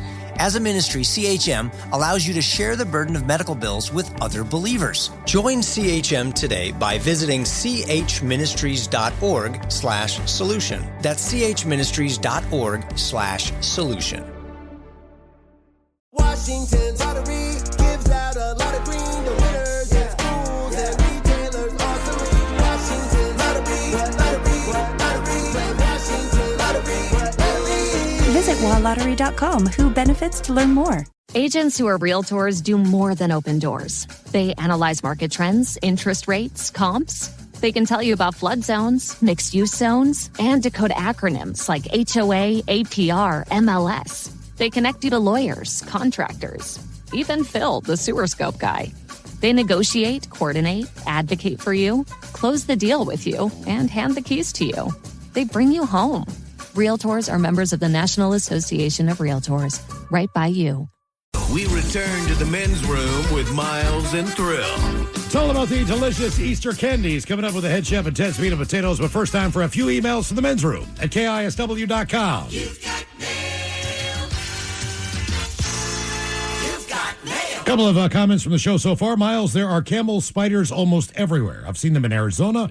They are also in eastern Washington. They are just smaller, and they're called sun spiders. That from Jeff. Jeff, we actually had someone come back from the Middle East with a camel spider in a jar. It was one of the USO bands, and they came in pretty frequently, and they're like, hey, we brought you a camel spider. I did not know what that meant at the time, and it was dead, but it was in a jar, like formaldehyde, whatever. Yeah. But even though it was dead, just looking at that thing, I was like, no, I'm not okay. Guys, on small commuter planes, believe it or not, they do weigh you. On the commuter planes, we know. Oh, yeah. It's very, very necessary. We know that. And I feel like on those flights, everyone is okay with being weighed because nobody wants to die. Guys, I got bed bugs from a Good Samaritan hospital in Puyallup in November. Man. Bad Samaritan. How much did they charge you for that? $50 for the bed bugs. That would be my question. Like, I respect and appreciate what you did for me medically, but hey, man, can I get a discount because I also got bed bugs? 20 years ago, guys, my significant other okayed her brother and his girlfriend to live with us. She did not consult with me. He was a bodybuilder and ate everything in sight. I lived in a tent in my own backyard for 3 months. Damn. I asked her to leave much longer after they moved out. Love is blonde. All right, let's see here. Time for a few birthdays. Brought to you by Men's Room Roasted Red Salsa from San Juan Salsa Company. Dip responsibly. All legitimate. Today's my dirty first birthday. I'm trying the buckle shoot line dancing class. Nice. So if I could have Cowboy Ted tell me how to do a two-step, the Dirty Germans telling me what I should do after line dancing, and Coach Ted telling me what are some fun places to explore in Tacoma. Thanks for all the laughs on the way home from work. That from James in Seattle. Let me see if I got some Cowboy. All right. Hey, partner. I'm going to take that little last round and round. Step 1, step 2. Then take her home and help her. Throw on the ground. Yeah, I don't know. Hit you to a post. Let her see your trough. Yeah, Cowboy Ted is so close to what you should do. He says you take that little last. I would say you take that little last. Yeah. You don't know what to do from there. So they make the tiny little cowboy's helmet. Put one on your penis. What's it need coaching up on? What to do and fun places in Tacoma. All right, Tacoma's pretty good. Trying to think. You can always hit 6th Street. I know Mike's down there a lot. Also, the Ruston Waterfront? That's Beautiful. awesome. Yeah, the waterfront's actually really nice, man. Yeah. And then, I don't know, if you're grabbing brunch, Mike, help me out. What's up top? Top of Tacoma or up on the hill? Yeah. Top of Tacoma's up there. You got Shaka Bra out here. You got Murray's. What's the McMiniman's place? Or is it just called McMiniman's? Yeah, McMiniman's down... that place, as far as brunch. But they all have a name. That McMiniman's is the Elk Lodge, I think? Temple. Elk Temple. Come on, Ted. No, I had a fantastic time there with the wife. Probably 2 years ago, but still, really, really good. I love the fact you can walk in there and there's always rolling grateful. Where do you go, Mike? I mean, you're the guy. You're the Tacoma guy. I mean, around here, I'm hanging over on 6th Avenue, so I'll go to Red Hot. I'll go to O'Malley's over there. I'll go to Triple Knox, a great little pinball bar. Again, as far as you ever see Tommy there? Did you ever make it up to the Parkway Tavern? We did make it up to the Parkway Tavern. Food was fantastic. Yeah, I Drinks told were you. great. It was an awesome little Sunday morning bar. Yeah, I've been there myself. That is pretty good. That's a great place. Guys, I'm riding into which... Also, special shout out to a place, Peaks and Pints? Or Pints and Peaks. What's the peak? Peaks and Pints. Peaks and Pints. Proctor. Proctor, it's kind of up on a hill, so I guess that's it. No, I'm saying they got the Pints. I know the Pints. What are the peaks? Or is it just that... I think because you're just walking up the hill to I it. got you. But they have awesome sandwiches. And it's like, I think That's not what I wanted to hear. It's just a beer bar, right? But I'm telling you, go in there and get some of their sandwiches, man. Is it just me? But my wife and I have this thing where I'm like, the best food... You can go to Met Grill, get great food. I understand that. But as far as your average everyday thing, a really good sandwich spot, correct, to me is that is absolutely the best place you can go, where you can just get a good frickin' sandwich. Yeah. Guys, I'm running in to wish my amazing boyfriend and huge fan of the show, Nick the Meat Cutter, a very happy 35th birthday. Love sharing his amazing meat creations with the people closest to him, and he deserves all the praise for the passion he brings to his work and each dish that he makes. He works so hard every day, and I know listening to you guys while he's cutting meat makes the long hours go so much easier. So thank you all for that. So can you give the Dirty Germans giving him advice on the best way to start off his 35th year? Thanks, guys. That from Sarah. Yeah, listen, this is very simple. They are giving you credit for your meat creations. Don't put so much effort into it. To say, for your birthday, my meat creation is a little thing I've had with me for years called my penis. Yeah, I think you should take one of these meat creations and slide it between two buns. Yeah, there we go. Guys, day one listener since the Buzz days, all the way back to when Robin and Maynard had you on and were giving you guys crap for not having cars. Wow. It's his 40th birthday today. I hope that makes you feel old just like me. It does. And all I want is for Ted to recount the story of the gentleman caller looking for his sister. I think the way that Ted repeats the words is Melissa there? And that makes me laugh randomly. Thanks, all the boys, and rock on, LARP on. Year of the Dog, bow down. That from Bart in Bellingham. Ho, ho, ho. Yeah. A guy named Happy, or Haps as we called him. And he called and he answered the phone. He says, "Is Melissa there?" What? Is Melissa there? Yeah. So Melissa. He did correct himself. He did. Yeah. Is Melissa there? Is Melissa there? I mean, Burris, like DB, there's a few people that will still just call her Melissa. Melissa. Guys, my husband Eric loves your show and immediately changes the station in my car from my, quote, crap music the second he gets in. His birthday is today. This will be his birthday present plus a trip to the casino. Oh. I love ideas for a rock and roll birthday present requested by our 3- and 4-year-old kids from Coach Ted and a fish sandwich compilation. Thanks, guys. That from Becca. Can I get a fillet of fish sandwich? So you know I got I'll have a fish sandwich. Oh, brother, can I have a fish sandwich? Put the cheese and the tartar on the side. I want a fish sandwich. Is it too early for a fish sandwich? Cheese and tartar on the side. Ooh, yeah. I smell the fish sandwich. Maybe some relish in the morning. At noon, and at night. Can I buy you a fish sandwich? So you don't want a fish sandwich? Oh. All right. Well, you want a rock and roll gift. Coach has some ideas. But since it was requested by a 3- and 4-year-old, maybe we'll tame that back a little bit. I'll tell you what's rock and roll. And I don't know these kids' names, but your dad doesn't want to tell you this. What he wants you to do on the day of his birthday tomorrow, you run in that room. You wake him up early. You go, Dad, we're going out to do stuff. And then you guys get to decide whatever you want to do. Happy birthday, bud. Rock and roll. Rock and roll. Greetings, fellas. It's my birthday. If you'd be so kind, I would love a fishing joke or two from Miles. A couple of fishing tips from Aussie Ted. And the Dirty Germans telling me how to swing a fly because I want to be a swinger of steelhead for the rest of my days. Thanks for keeping it real. Celebrating 58 years of Johnny Blue. P.S. Drop the mic, but not Mike Hawk.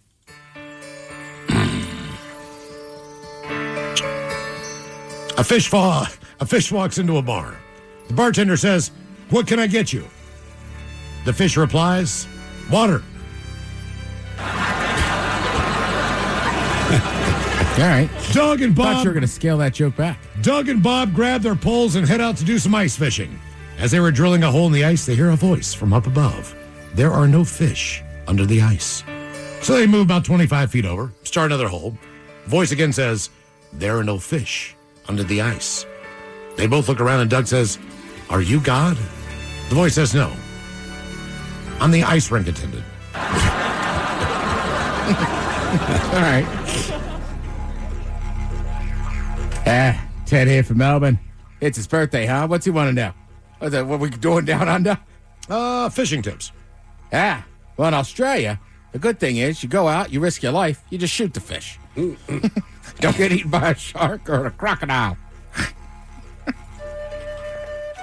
Yeah, it's funny. You say you want to spend the rest of your life catching steelhead. Well, if you're like me, the dirty German, I would move to Pittsburgh. Yeah. Well, the thing is, with the AIs, they'll be steelhead soon enough. But also, fishing is a lot like chasing down women. In the end, you're just trying to get their lips.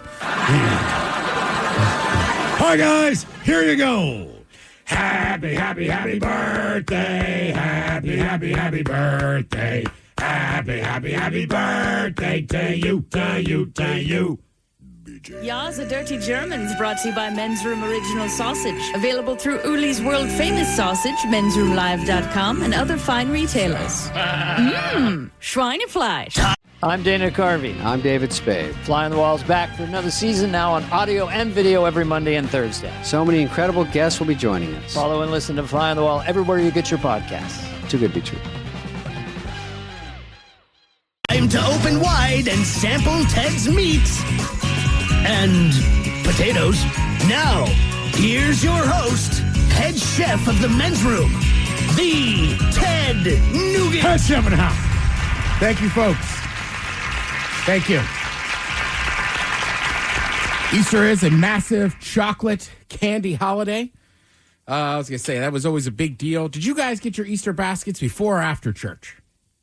I did not go to church. Yeah. But we got the Easter basket. And look, as a kid, I was happy to get it because it meant your parents were thinking about you, or the Easter bunny, as it were. But the candy was always... Yeah, I mean, you typically wake up and it was there. All right, we always had to go to church first. Then If you you get back. go to church, you're definitely taking your kids to church first. Correct. And then you get home and try to find the basket.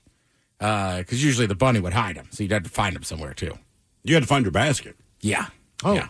Our big thing was, I want to say, like a couple of days leading up to it, and as a kid, I just thought it was the most fun you could have, dyeing the Easter eggs.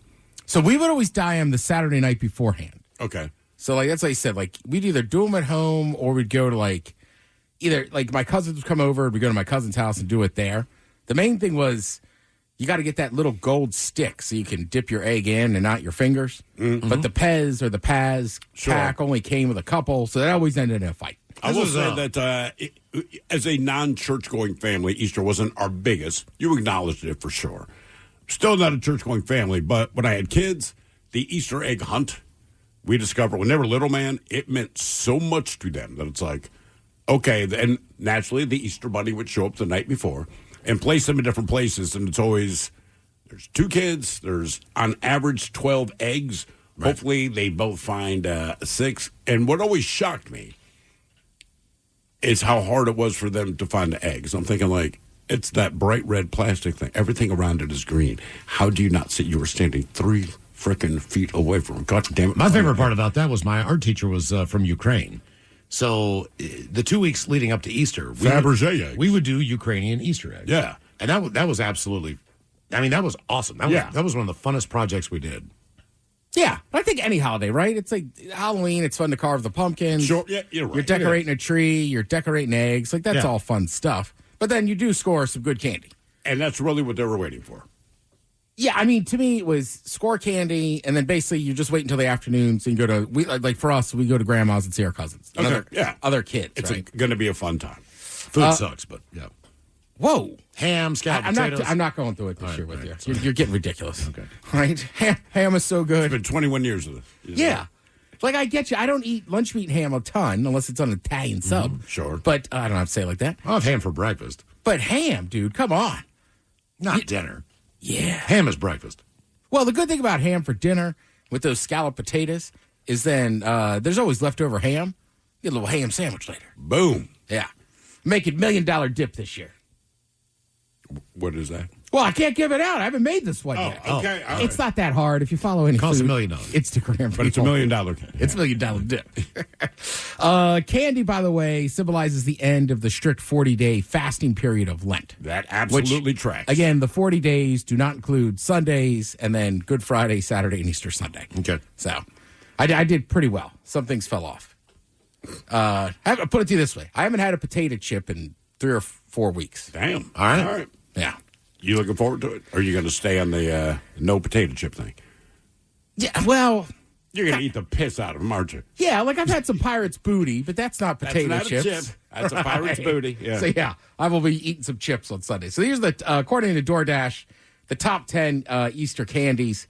It's basically what you think. M&M, number 10, pretzel Easter candy. Yeah. Reese's peanut butter egg. Russell Stover's solid bunny. Peanut butter bunny. I think Mike was talking about this too. You have the Oreo Easter egg, right? So you're talking cookies and cream. That sounds great. Yeah, the shape of an egg. And then again, I'm almost positive Hershey this year put out a cookies and cream bunny. We'll see those at the store next door in 4 months. Yeah. We will see them in time for Halloween. It'll be exactly in the middle of summer. They're going to get their Easter candy out. We'll be able to taste this. I would also say go to the store on Monday or Tuesday and buy some Easter candy. Oh, right. All discounted. Well, once they shut down the Bartell, we kind of got screwed. Right. Well, the other problem is, man, they like my QFC, they flip that candy so quick. Yeah, and they just want to get rid of it. Yeah, I went in there to get discount like Valentine's candy or something. And it was like the Easter egg had already blown through, or the Easter bunny. Did you hear that, ladies? Next time you go on a date, man, just hand that on. Here you go, baby. Be mine. Discount. I only buy things aftermarket because it's cheaper. Give a couple candy canes. I mean, that's just the one where you're like, look, I'm going to take the cost on this. Half price. Come on. Yeah.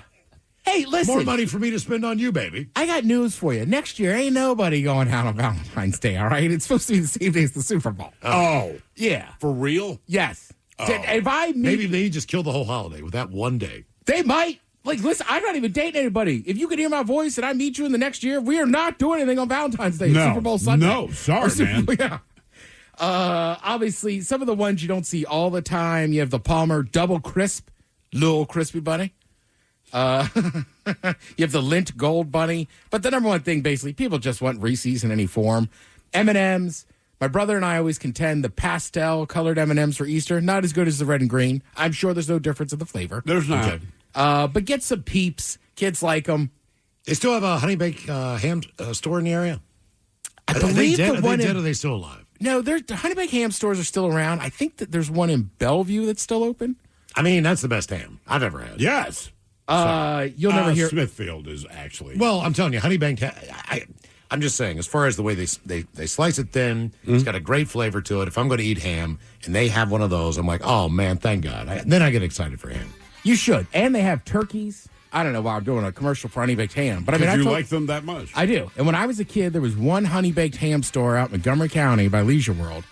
And me and my Leisure World. Yeah, it's where the old people live. Come and relax. But me and my brother, you would have to like get a number and stand outside because it was so crowded on the Saturday before Easter to get a Honey Baked Ham. You could also, if you want to, sous vide a ham.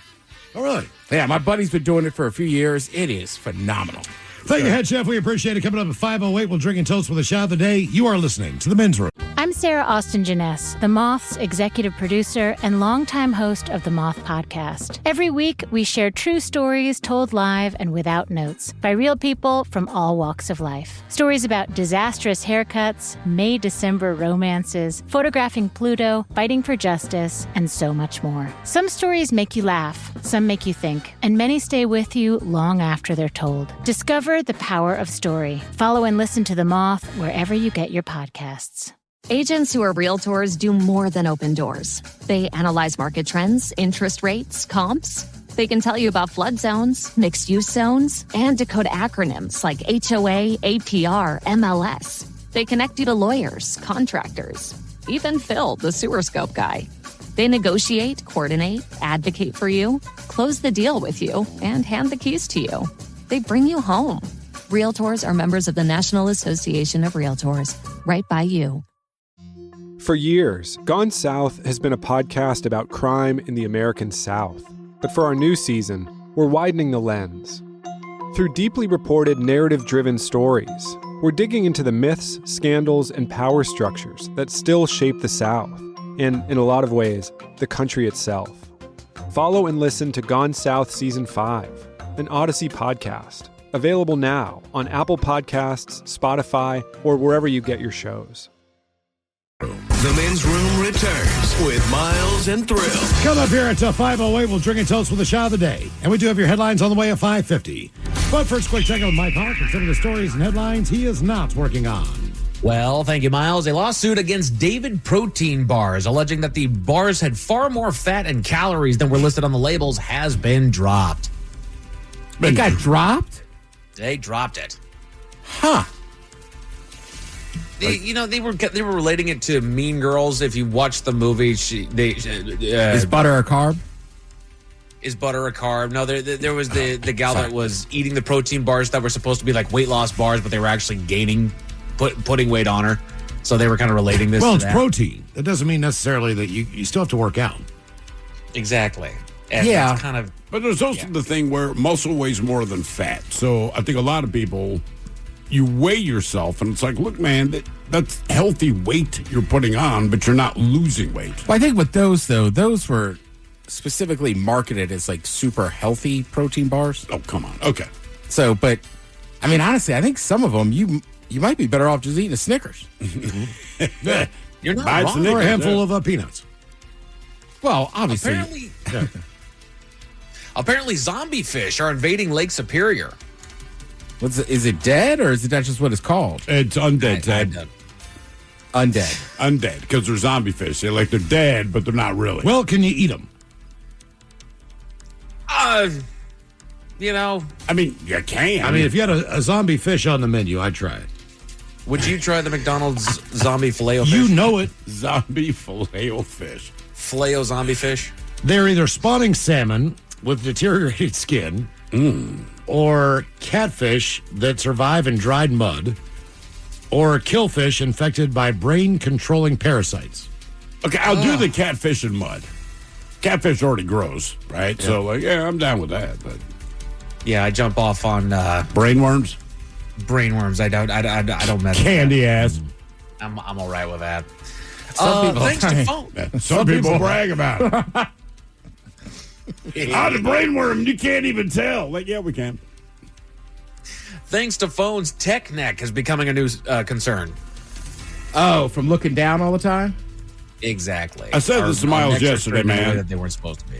We did our puppets last night, right? Rolled out, 8:30 or something like that. So I'm on the light rail, and I get off, and there's no escalator. It's the cement stairs. And for whatever reason, one side's just, it's moving, but it is not moving at any reasonable pace. And I realize the guy that's holding it all up, just this idiot who's completely oblivious, staring at his phone, and it's not that he wasn't walking down the steps, but it's almost like he was on the moon, how slow he was going.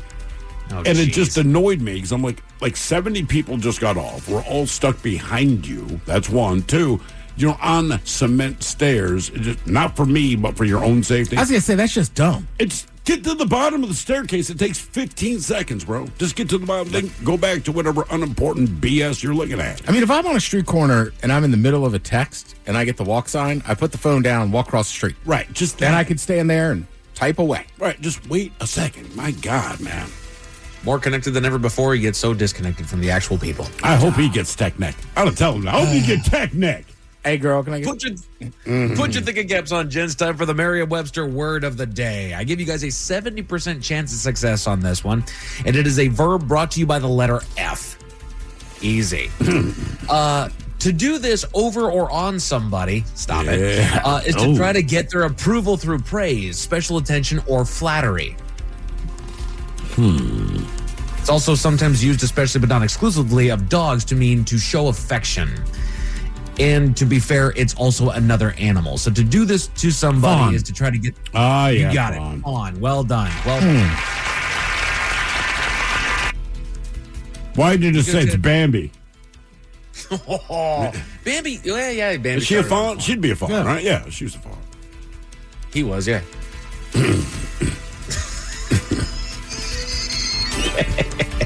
A new study on my suggests that that we can deliver chemotherapy to a hard to reach eye cancer. Yeah. Pig semen. Yeah. Yeah, I saw that. Well, it works in mice, I said. Yeah. I mean, everything works in mice. So Hey, it if it wouldn't gets go rid on of to the a test cancer- for an adult. In. Yeah, but the thing is, they don't explain how they found out. There's a real Randy Pig Well, what's in this stuff? who apologized to Mickey. Hey, sorry. 2 days later, Mickey's like, hey, man, I got a really good diagnosis. I'm all wet. They don't even extract it from the pig. They just bring it into the room. Sorry. Forky, you're fired. Right. Look into this camera and smile. Hang on. Because the way Don't mind they the say pig. it, the way they keep doing these headlines, they make it sound like it's straight pig semen. And it's like, right. There's more to it than that. It's not just like, hey, masturbate a pig, see what happens. It's like, guys, there's more to it than that. Which would be hard because there's a corkscrew. That is true. Well, you just got to move your hand. Yeah. And it just kind of has to be. Stick a bottle of wine in it. Oh, Dang it. Yeah, when you pull the cork, cancer-free. Good news for tech geeks. You can now buy an iPhone 17 Pro with a piece of Steve Jobs' turtleneck embedded inside for the low price of $10,000. I don't care that they're offering that. I care that someone's going to buy it. Maybe get you tech neck. You can cover your tech neck with the turtleneck. A teckle neck. Wonder what Tim Cook's going to put in there. Dude, check out Ted, this what day is it, my iPhone. Oh, it's Thursday. It's also National Burrito. Is it National Burrito Day? It is National Burrito Day. Oh, hey. It is National Burrito Day. That is fair, but I didn't go on that route. It's also National Peanut Butter and Jelly Day. Oh, Top 10. The Men's Top 10.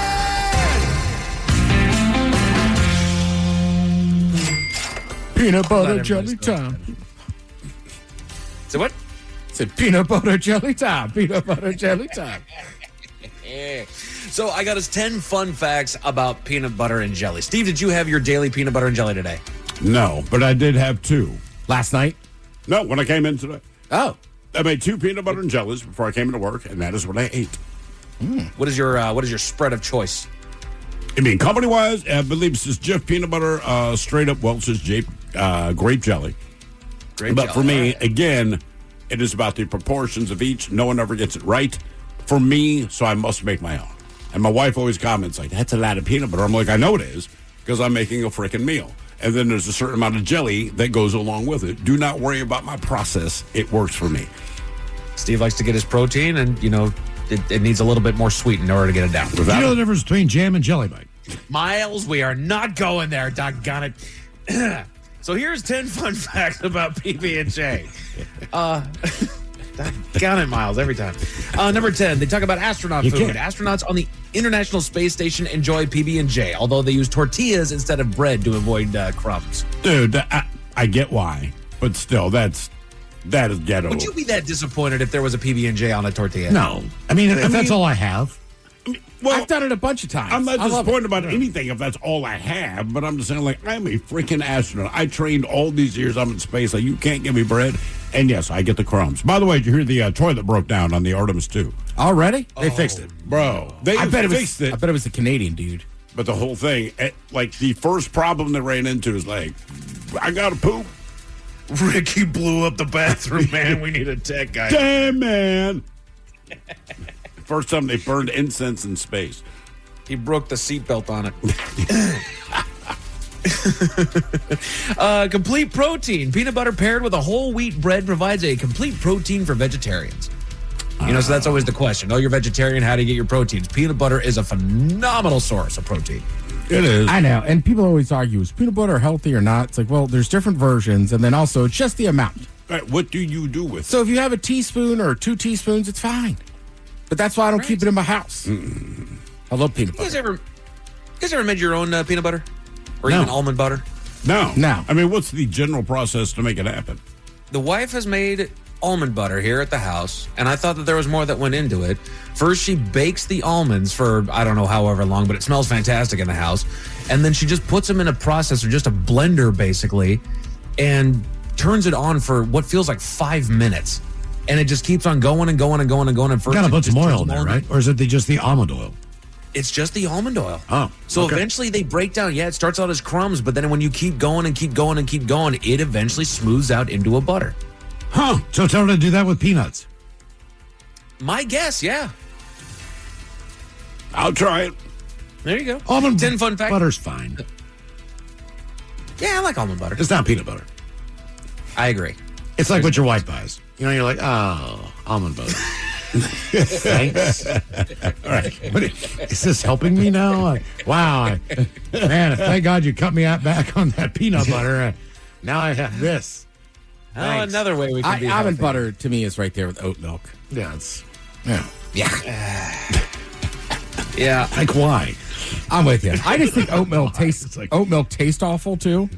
I don't mind the taste of oat milk, but it has to be in something, and that's not just cereal. So, like, No, if it's in coffee, I can coffee- take a sip and be like, did you put oat milk? This sucks. but you're still angry. I'm saying Yeah. coffee, I'm like, ooh, it's a good taste. If you put it in my cereal, like, I will kill you. This is I agree Cinnamon with you, Toast Steve. Crunch, you son of a bitch. tested a lot of, alternative milks. Soy milk was an absolute no. Almond milk needed it. It had its place. Oat milk, sorry, Ted, that was the one that actually was pretty good. The oat milk ice creams were really good. Oat milk in a coffee was fantastic. What's wrong with just milk? Like, why do people do the alternatives? I honestly don't know. A lot of fat. Okay. Yeah, for me personally, I just hate the taste of oat milk. That's fair. And it just sticks out to me. I'm like, ugh. 10 fun facts about peanut butter and jelly. Let's talk about preference splits. While smooth peanut butter is more popular overall, which gender do you guys think prefers crunchy? Is more likely to prefer crunchy? I would say the older. Gender. Gender. Oh, I think that's gender. women. I thought you said, okay. I'll say guys. No, I'll say women. Split the difference, Miles. Yeah. It is men. Men are more likely to prefer the crunchy. Men I like it, nuts. but Well, I everyone guess hates me I'm for a that. woman at heart because I like the creamy. I'm with you. I have never been a fan of crunchy peanut butter. I'm not against it, but I'm just like, look, if I want peanuts, I will eat peanuts. If I want peanut butter, I want the peanut butter. If I want both, I'll do it myself, but rarely is that what I'm looking for. Peanuts are crunchy. Peanut butter brittle is crunchy. Sure. Crunchy Different kind peanut of butter crunchy, but is crunchy. yeah. I'm also a texture guy. It's peanut butter. When I eat something that I believe to be smooth and there's something crunchy in it, my brain reacts as something's wrong. That's why I fair. don't like nuts and salad either. What's crunchy in a salad? People put seeds and nuts. Oh, yeah. Pecans and little not sesame seeds, sunflower seeds and crap like that. We It's call like, them Karen. Do not invite them places. Yeah, and the walnut, man. What? Like, I like the spinach. I like the cranberries. I like the vinaigrette. Get the damn walnuts out How of about there. the honeyed pecans? Those are doing? great. No, I They would don't need pecans. help. Honey pecans just eat by the handful, man. Don't put them in something Correct. else. The people that It makes use the salad walnuts, I am convinced they work No, for the walnut, no. like for big walnut, because there's no reason for this to be here. I've never heard anyone bite into something with unexpected walnut and go, oh, hell yeah, you added walnuts. Yeah, dude, walnuts. Ever. The world's largest PB&J. Wade, what do you guys think as far as the weight of the world's largest PB&J, created back in 2010 in Grand Saline, Texas? 130 pounds. Well, peanut butter is going to be the heaviest part. I'll say 250. That was a 500-pound PB&J, Mike. If you combined all three of yours, you still wouldn't hit it. 1,342 pounds. Good God, man. And nobody ate it. Yeah, I was going to say, they're just wasted. No one's going to eat that. Right? That had to take, you just got like paint rollers of peanut butter out there and jelly? That'd be a We're working peanut butter on it. roller. Thank you. It takes about 540 peanuts to make a 12-ounce jar of peanut butter. All right. So there you go. When you're about to go make your own peanut butter, it takes at least 540. They sacrifice themselves for something greater. They do. Peanuts are not actual nuts. Does anybody other than Steve know what they are? Legumes. So it says that makes peanut butter technically a legume butter, not a nut butter. That's a big sales pitch. Nut butter. Would you like some legume butter? No, you want nut butter, don't you? You want bean butter? Bean butter. Aren't legumes? Are they beans? I believe they are. I believe they're related to the bean at least. Nut butter time. Yeah. Legumes. Hey, by the way, nut butter prevents cancer Yes, in you're mice. absolutely right, Ted. I know. Don't say it like that. You're actually right. Absolutely is what I That means said. Oh, thank you, Mike. You just heard that in your own head. I did. You're actually right. Goddamn right, I'm right. The sandwich was popularized during World War II when U.S. soldiers' rations included both peanut butter and jelly. Yeah. Yeah, I don't think peanut butter was that big until then. That actually makes sense because it is very unique to the U.S., peanut butter and jelly. Like over in Europe, it blows our minds that we would do that. So it makes sense that it's just... It was soldier rations, so they were like, screw it, let's put them together, and then it became this magical combination. It's also how it because got- everybody who tries it loves it. That's how I want to say M&M's got so popular. Because they're that candy shell, they wouldn't melt, so they would put them in the MREs or whatever. I'm telling you. Everybody came back with a taste for M&M's. You might not like Elvis or whatever, but a toasted peanut butter and banana sandwich is absolutely amazing. I'm sure Absolutely. it's good. Yeah. Look, I don't like just Elvis, but I trust his appetite. Yeah. You can see it. Have you just done a toasted PB&J? Oh, yeah. That was like fancy if my mom toasted the bread. Oh, God. It's fantastic. Let's see here. The average American will eat roughly 3,000 PB&J sandwiches in their lifetime. I will eat more That doesn't than feel like enough. Yeah, that does not seem like enough. Do Uncrustables count? Yes. Yeah, for sure. Yeah. It's got Right. peanut butter, jelly, and it's got bread. So on that point, it's a Seahawks season. You know, man, those things I think are the best food creation in the last 10 years. As far as something that's What they just pull easy off- to eat, delivering It's on what you say you're unique. going to do. Yeah. I mean, I know it's a peanut butter and jelly ultimately, but the way they do it is really good. I just can't believe it took you that long to try them. Yeah, it did. Oh, me too. And then this is your last and final fun fact about PB&J sandwiches on PB&J Sandwich Day. The first known recipe for a PB&J appeared in Boston Cooking School magazine in 1901, featuring peanut paste and crab apple or currant jelly. Jesus Christ. Yeah, I'm sure that was delicious. I mean, at the time, I bet they loved it, but if you ate that now, you'd be like, what am I doing? Uh-huh. A fraud operation has been busted on Mount Everest, Miles. What were they doing? I'll tell you all about it at 5:50. Thank you, sir. Headlines are coming up at 5:50. In the meantime, have we made it to drinking time? Somebody out there deserves to be recognized. And the men's room knows just who it is. So to you, we say, bottoms up, sailor. You're the toast of our shot of the day. Drink time it is, and as usual, we head to the drink desk and Steve at Thrill Hill to find out who we're toasting. Yes, indeed. And today we toast an unidentified 10-year-old boy at Cape Canaveral, Florida. So he was there yesterday with his family to watch the launch of the Artemis II as it embarked on its historic 10-day mission to the moon and back. If you don't know, it's the first time humans have gone to the moon in 54 years. And while the 4 astronauts will not be landing on the moon, they will be doing a lunar flyby, making this crew travel farther into space than any humans in history. I want to say, all said, it's like 1.4 million miles. But our young honoree, he had the privilege of watching the launch in person. He was dressed in NASA gear. He had a GoPro attached to his ball cap. So he was approached by a CNN reporter who asked him, quote, "Why do you want to be here? Why do you love space? Why do you love being a part of history?" And that's when our little chubby cheek friend looked up and answered, and I quote, "We're going back to the effing moon. That's why." Oh. And that is all. How old was he? About 10. You haven't seen the clip? No. Dude, he's got the chubby cheeks. And he's decked out in NASA gear. So, that's the guy you want to talk to if you're doing CNN, right? And they ask him, why do you want to be a part of history? Blah, blah, blah. Kids just we're going back to the effing moon. That's why. And went back to watching the launch. Immediately online, that kid, they're like, he is a hero and he shows hope for future generations. And I could not agree more. So we pour this booze and we drink this booze because we think it's yummy. Yummy. So over the tongue and down the throat to party in our tummies. Down the hola bichola. All right, it's going to get Tessa on the line now for Profile This, 206-803-ROCK. Profile This is next. Some crimes are so shocking, they don't just make headlines, they forever change our society. I'm Katie Ring, host of America's Most Infamous Crimes. Each week, I take on one of the most notorious criminal cases. Each case unfolds across multiple episodes, released every Tuesday through Thursday, from the first sign that something was wrong to the moment the truth came out or didn't. Listen to and follow America's Most Infamous Crimes on Apple Podcasts, Spotify, Amazon Music, or wherever you listen to your podcasts. Agents who are realtors do more than open doors. They analyze market trends, interest rates, comps.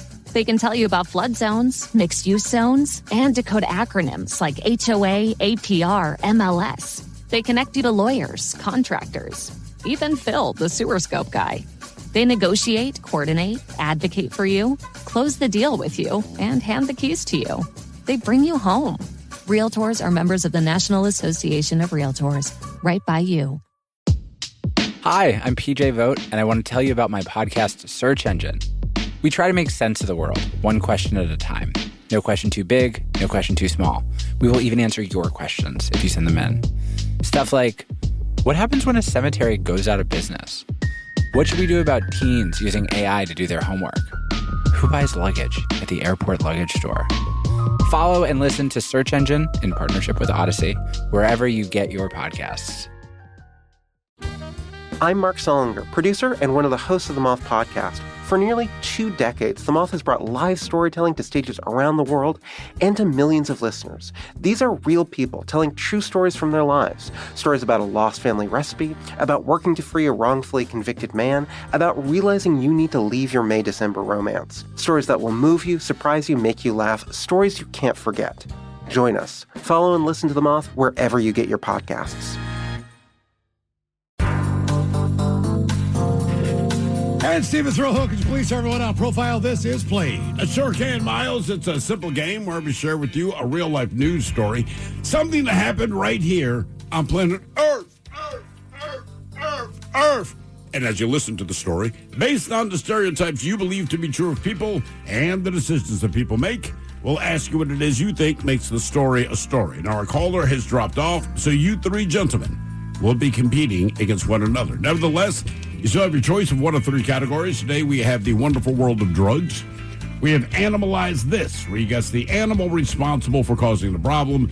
And finally, today, License to Spill, where you guess the substance responsible for creating the mess. Let's go Animalize This.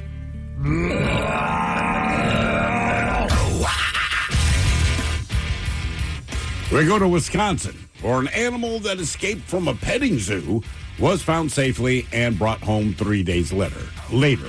Debbie Marlin, owner of Sunshine Farm Petting Zoo, said that Chesney, the critter that escaped from the enclosure, managed to get out through a fence. Now, volunteers launched a search for the absconded animal, and a team with Midwest Aerial Drone Services was able to repeatedly glimpse Chesney using thermal imaging, but he remained elusive for 72 hours. Oddly enough, the animal found the petting zoo owner on his own.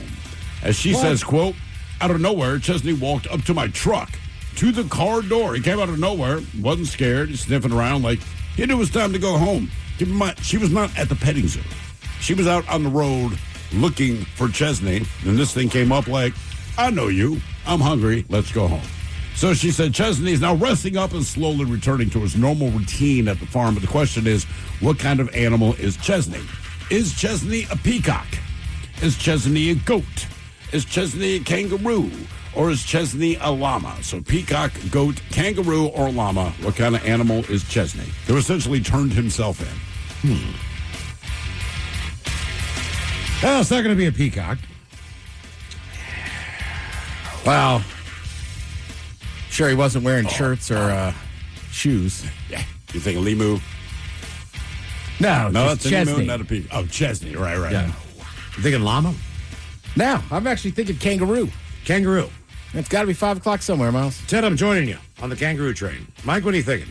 I was thinking kangaroo, but just to be different, I'm gonna go with a goat. You're gonna go goat. Okay. What was the animal that was missing? A peacock, a goat, a kangaroo, or a llama? We'll find out next. That was a tease. You are listening to The Men's Room. Some crimes are so shocking, they don't just make headlines, they forever change our society. I'm Katie Ring, host of America's Most Infamous Crimes. Each week, I take on one of the most notorious criminal cases. Each case unfolds across multiple episodes, released every Tuesday through Thursday, from the first sign that something was wrong to the moment the truth came out or didn't. Listen to and follow America's Most Infamous Crimes on Apple Podcasts, Spotify, Amazon Music, or wherever you listen to your podcasts. 99.9 KISW. Category is Animalize This on Profile This. Wisconsin animal escaped from a petting zoo, got out through a fence or open gate. Yeah. Was missing for 72 hours and actually walked up to the zookeeper in a different location. To was her looking car, for him, yeah. got in the car, and went back. Question is the animal a peacock, a goat, a kangaroo, or a llama? And Mike, we start with you. You said a goat. Yes, I did. Even though initially, by the way, get me your cheesesteak order for tomorrow. Wife just confirmed they're happening. Ooh. Now, Cool. all right. D. Ted Smith, Miles Montgomery. You guys agreed that it's a kangaroo. I do not know why, but you're correct. What was the giveaway? I didn't think a peacock would care. After I put a peacock down, I'm like, you would not take a peacock to a petting zoo unless you want people to be attacked. Mm-hmm. Yeah, that's exactly right. Now, for all TV news all the time, it is time for TV Time with Ted. And now, because your pathetic life is confined to countless hours in front of a talking box, the Men's Room presents TV Time with Ted. All right. Your choices today, you got the Jimmies, Fallon and Kimmel, Seth Meyers, Colbert, Steven, or Ted Smith. Oh. Or is it late night? It is worth it to tell you those guys have talented teams of writers go over their monologues each and every night. It is up to you to determine, is this an actual late night joke and from whom, or could it be a The Ted Smith original? I was close, Mike. I was very close. All right. The Final Four is this weekend, and it's the men and women's Final Four for basketball. Not to be confused with the Final Four allies the U.S. has left. Colbert. Smith. Yeah, that's me. Well done. Well frickin' done. Come on. Sports and history. Who are the four? Do we have 4? I think you're a little confident there, buddy. Should have been the final 2. NASA launched its first crewed mission to the moon in over 53 years. Crude. F you. The rocket launched from Cape Canaveral and did a quick flyby by Kid Rock's house and then headed to the moon. Fallon. Ted Smith, if you're on a roll. That's Fallon. NASA launched its first crewed mission to the moon in 53 years. Yep, the rocket launched from Cape Canaveral, did a quick flyby over Kid Rock's house, and then headed for the moon.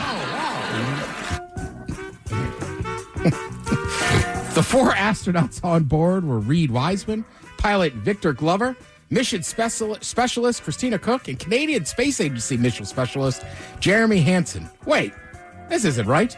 I didn't see Katy Perry in there. Is there really a space mission if Jeff Bezos hasn't welded a terrified Gayle King into a metal tube? I'll say Colbert. Yeah, it's Colbert. The 4 astronauts on board are Commander Reed Wiseman, pilot Victor Glover, mission specialist Christina Cook, and Canadian Space Agency mission specialist Jeremy Hansen. Wait, hold on, wait. That isn't right. I don't see Katy Perry in there. Is it really a space mission if Jeff Bezos hasn't welded a terrified Gayle King into a metal tube? The pilot Victor Glover also goes by Grown Up Gambino.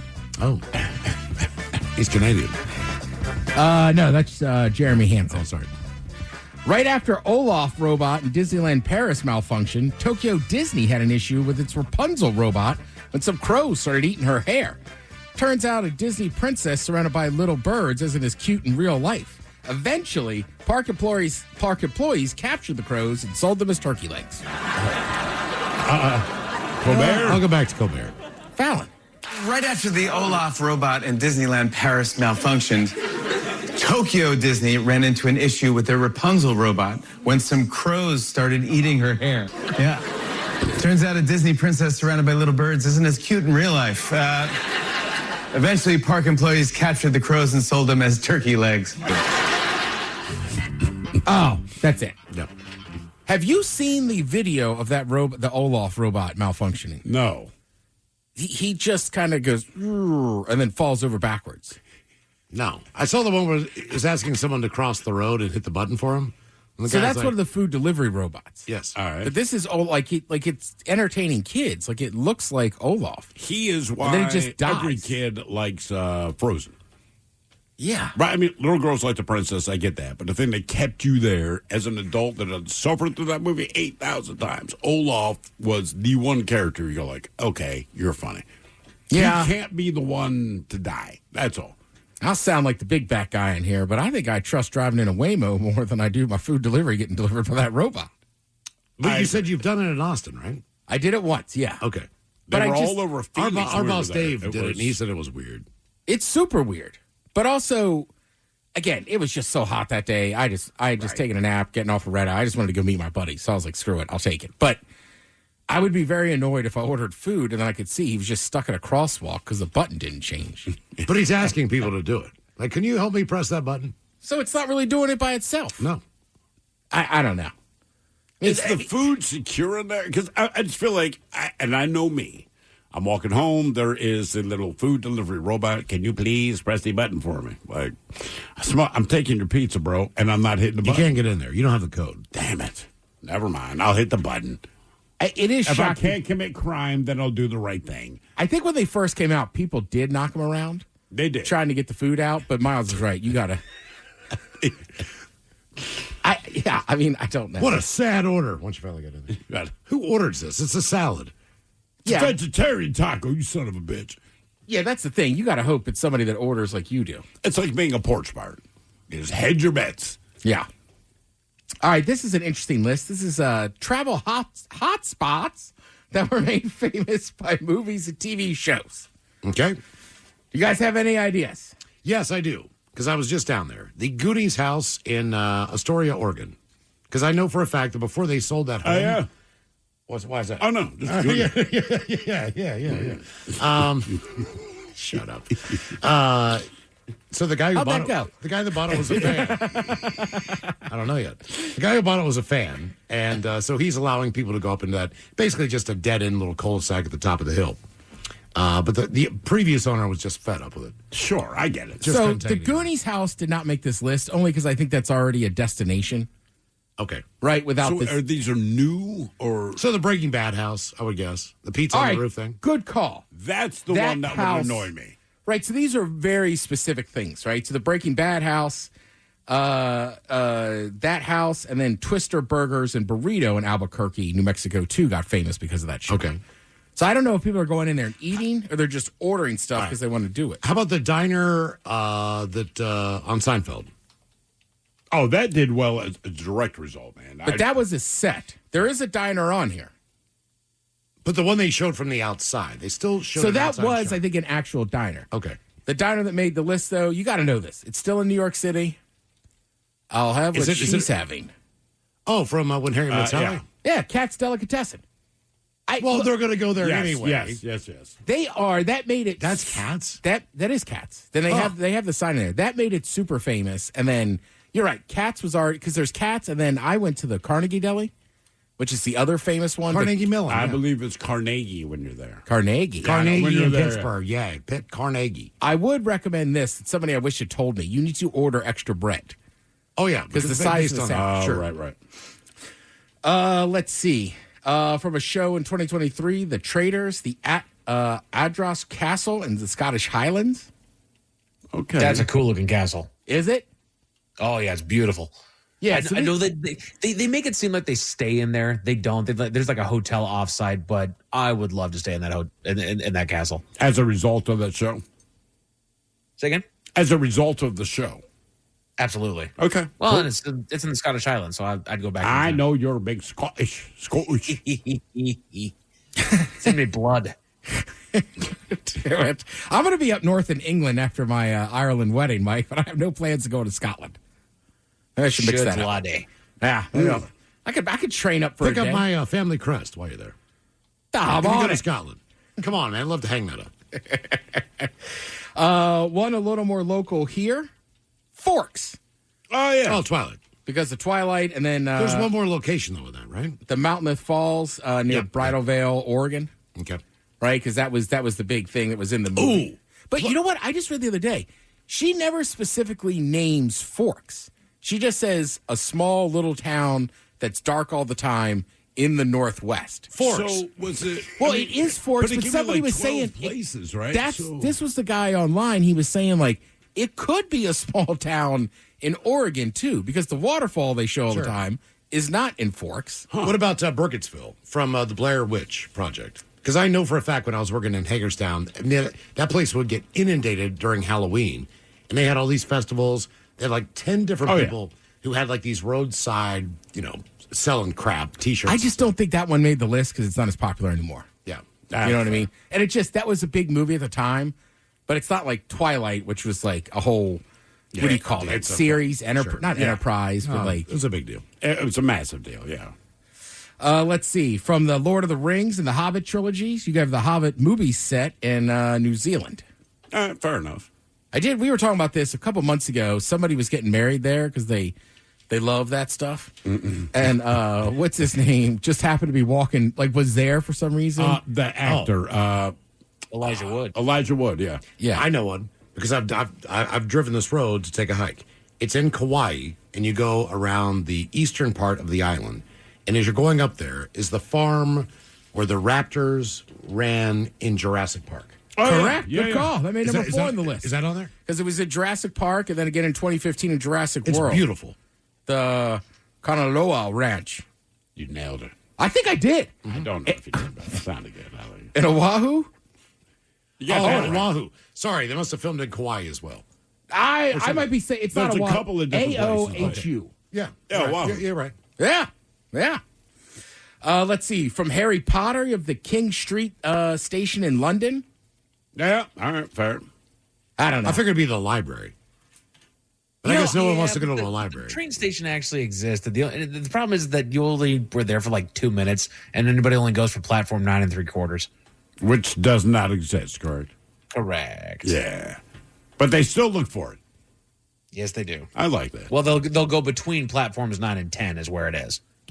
Man, There's like a little stanchion there between 9 and 10, and you're supposed to run into that brick wall, and that'll take you to How many people, what percent of people that are Harry Potter fans, right, even though they know better, Mike, do you think ran into that brick wall hoping there's some magic? I think a disappointing number. Very diplomatic of you. I like that. Did he run into it like full speed? Yeah, the idea is it's magic. So for us people that are not magical, muggles, there's no way we know it's there. But if you're magical, run toward this brick wall, you go through it because you're magic. All right. Understood. It's a movie. That's why I was asking Mike, how many legitimate just human beings do you think smashed their face into that wall hoping on some level J.K. Rowling was telling the truth? It is kind of funny because in the books and in the movies, there is one point, I forget why, it's been a minute now, but the platform has been shut down. It's been shut off from everybody.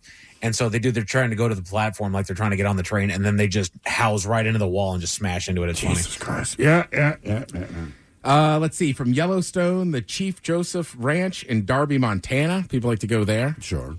Again, if you're buying land in Montana, I don't think you understood the part of the show. You missed the whole point. I have been to Montana. Lovely state. I don't think I need to go. First of all, I'm not going to Bozeman. Everybody going to Bozeman now. It's just a bunch of, I don't know, fake cowboys. Yeah. Let's see. Old Town in Dubrovnik in Croatia, where they filmed the Game of Thrones. Oh, yeah. I've heard that. I'm not sure. Trying to think if I've ever been somewhere just because it's been on a TV or a movie. It's kind of weird. Like, I would want to go someplace to check out the history, the natural beauty, all those different things. If they happen to be incorporated into a movie or But a that's show. part of what Croatia offers, because the castles were real. They ended up being used on the sets. Right. People go, So you are seeing I'm going to check it out for Okay, Game of all right. Thrones. And when you get Gotcha. there, like, yeah, it's been around for a hot minute, brother. There's a lot of stuff going on. I know. Building, I'm involved, but just going to an area, like if I'm driving through it, fun. Like you mentioned Croatia for Game of Thrones. I really enjoyed that series. I don't know that I'm dying to go to that area to be like, oh, this is where she walked down the stairs. I'm hanging out on the water in the Mediterranean. None of it looked just awesome. east of Greece. Yeah. Blue water. I have a buddy that went to Switzerland.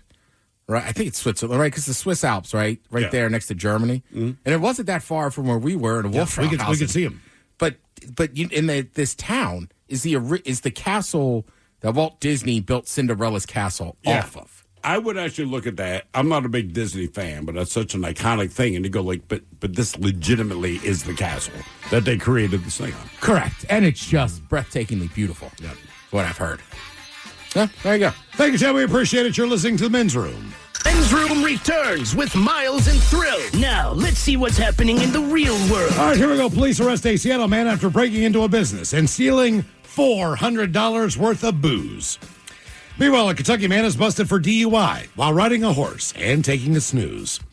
Woman finds a video on her phone of a boyfriend having sex with her dog. There's a new reason climbers on Everest might get stuck in a backlog. And Texas firefighters rush to the scene of ducks stuck in a drain. It is time for your headlines. Now, it's time to hit the headlines. Here's Mike Hawk. All right, our top story, we go to Mount Everest, where a fraud operation was busted. A recent investigation discovered the scam, which was a coordinated effort between Everest tour guides and local rescue teams. The story goes that the guides would lace food and drinks for their tourists with baking soda, causing severe gastric distress, but it mimicked altitude sickness. They would then pressure the ill tourists into costly emergency rescue operations, with crews allegedly forging medical and flight documents to bill insurance international travel insurers for the cost. In total, authorities believe that they scammed themselves into just shy of $20 million in profits, all of which are facing charges. Damn. Wow. Man. Wow, I can't believe someone gobbling over on the insurance companies. My heavens. That's terrible. I don't even feel so bad for them. him. No, I don't at all. I don't at all. That's a hell of a scheme, though, to know just how to get them to reel that bad to where they simulate altitude sickness, and they're in an ill state, so they're panicked because they're on Everest. Sure, you get them to get evac'd out of there, and it's all for the insurance. Well, the payout's $15,000 for the helicopter ride, right. But the payment for the actual helicopter ride is around $5,000. So you're just skimming 8 off the top. Right. So you get the check, you go to pay them, they get their cut, you get their cut. Right, and it was the tour guides, it was the helicopter pilots, it was the first responder crews. But it doesn't make sense because you also have to pay $100,000 to get there in the first place. So I don't understand how they're doing it. I guess maybe that's why it doesn't bug them. You spent that much money to get. So. You know that your clientele that you're going to dupe is made of money. So you go, F it. Correct. Well, for everything I've read too, you have these people now that just fly into a certain base camp, right? Mm-hmm. Just to kind of say they did it. Well, the helicopter pilots are the ones doing the scam because basically what they're saying is we went and rescued X amount of people, and they didn't. So I guess I want to say there was 175 cases where they pulled no one off the mountain. I don't know if this makes me a horrible person. I don't even feel bad about this ruse. I don't think anybody feels bad for insurance companies. No, I absolutely do not. In other news, a Mississippi man is in the doghouse for, well, getting in the doghouse. An investigation was launched after his then-girlfriend reported some disturbing content on his phone, which included him and the family dog. The department said that the content was among the more disturbing cases that they had encountered, and he has been arrested. I hope it's more of the more disturbing content that they have seen. Yeah. If you're like, it's run of the mill. I did love the headline, though. It said that a Mississippi man was arrested for, unnatural intercourse with the family dog. I was like, can you tell me what the natural intercourse with the family dog is? What is the natural? Well, we're going back to peanut butter day.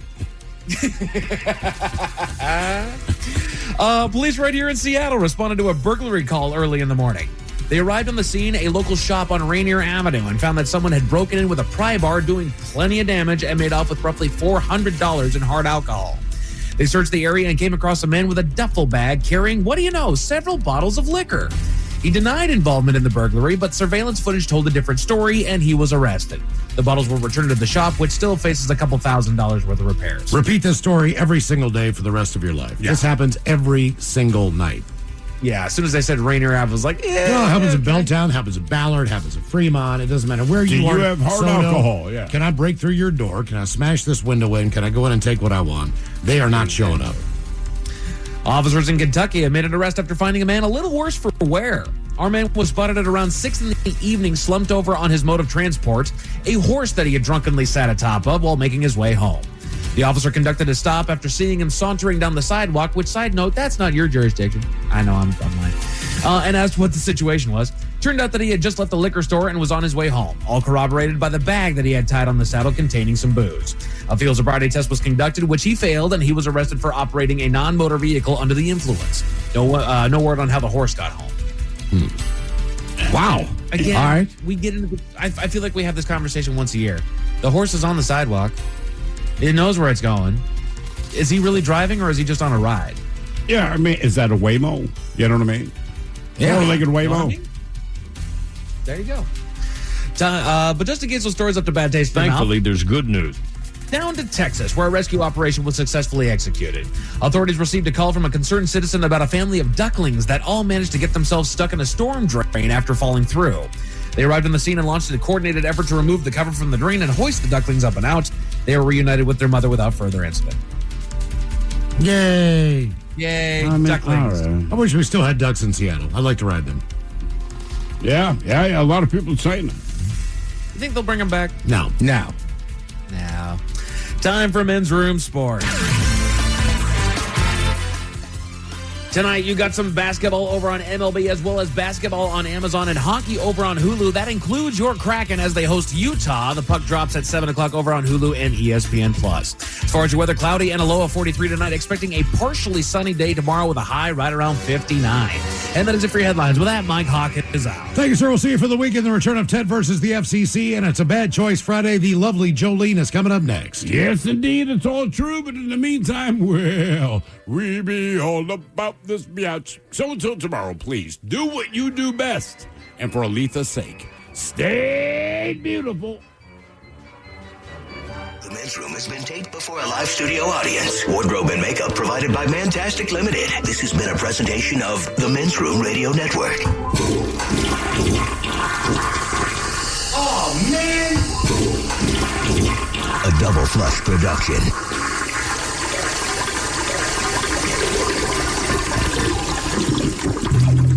I'm Dana Carvey. I'm David Spade. Fly on the Wall's back for another season now on audio and video every Monday and Thursday. So many incredible guests will be joining us. Follow and listen to Fly on the Wall everywhere you get your podcasts. Too good to be true.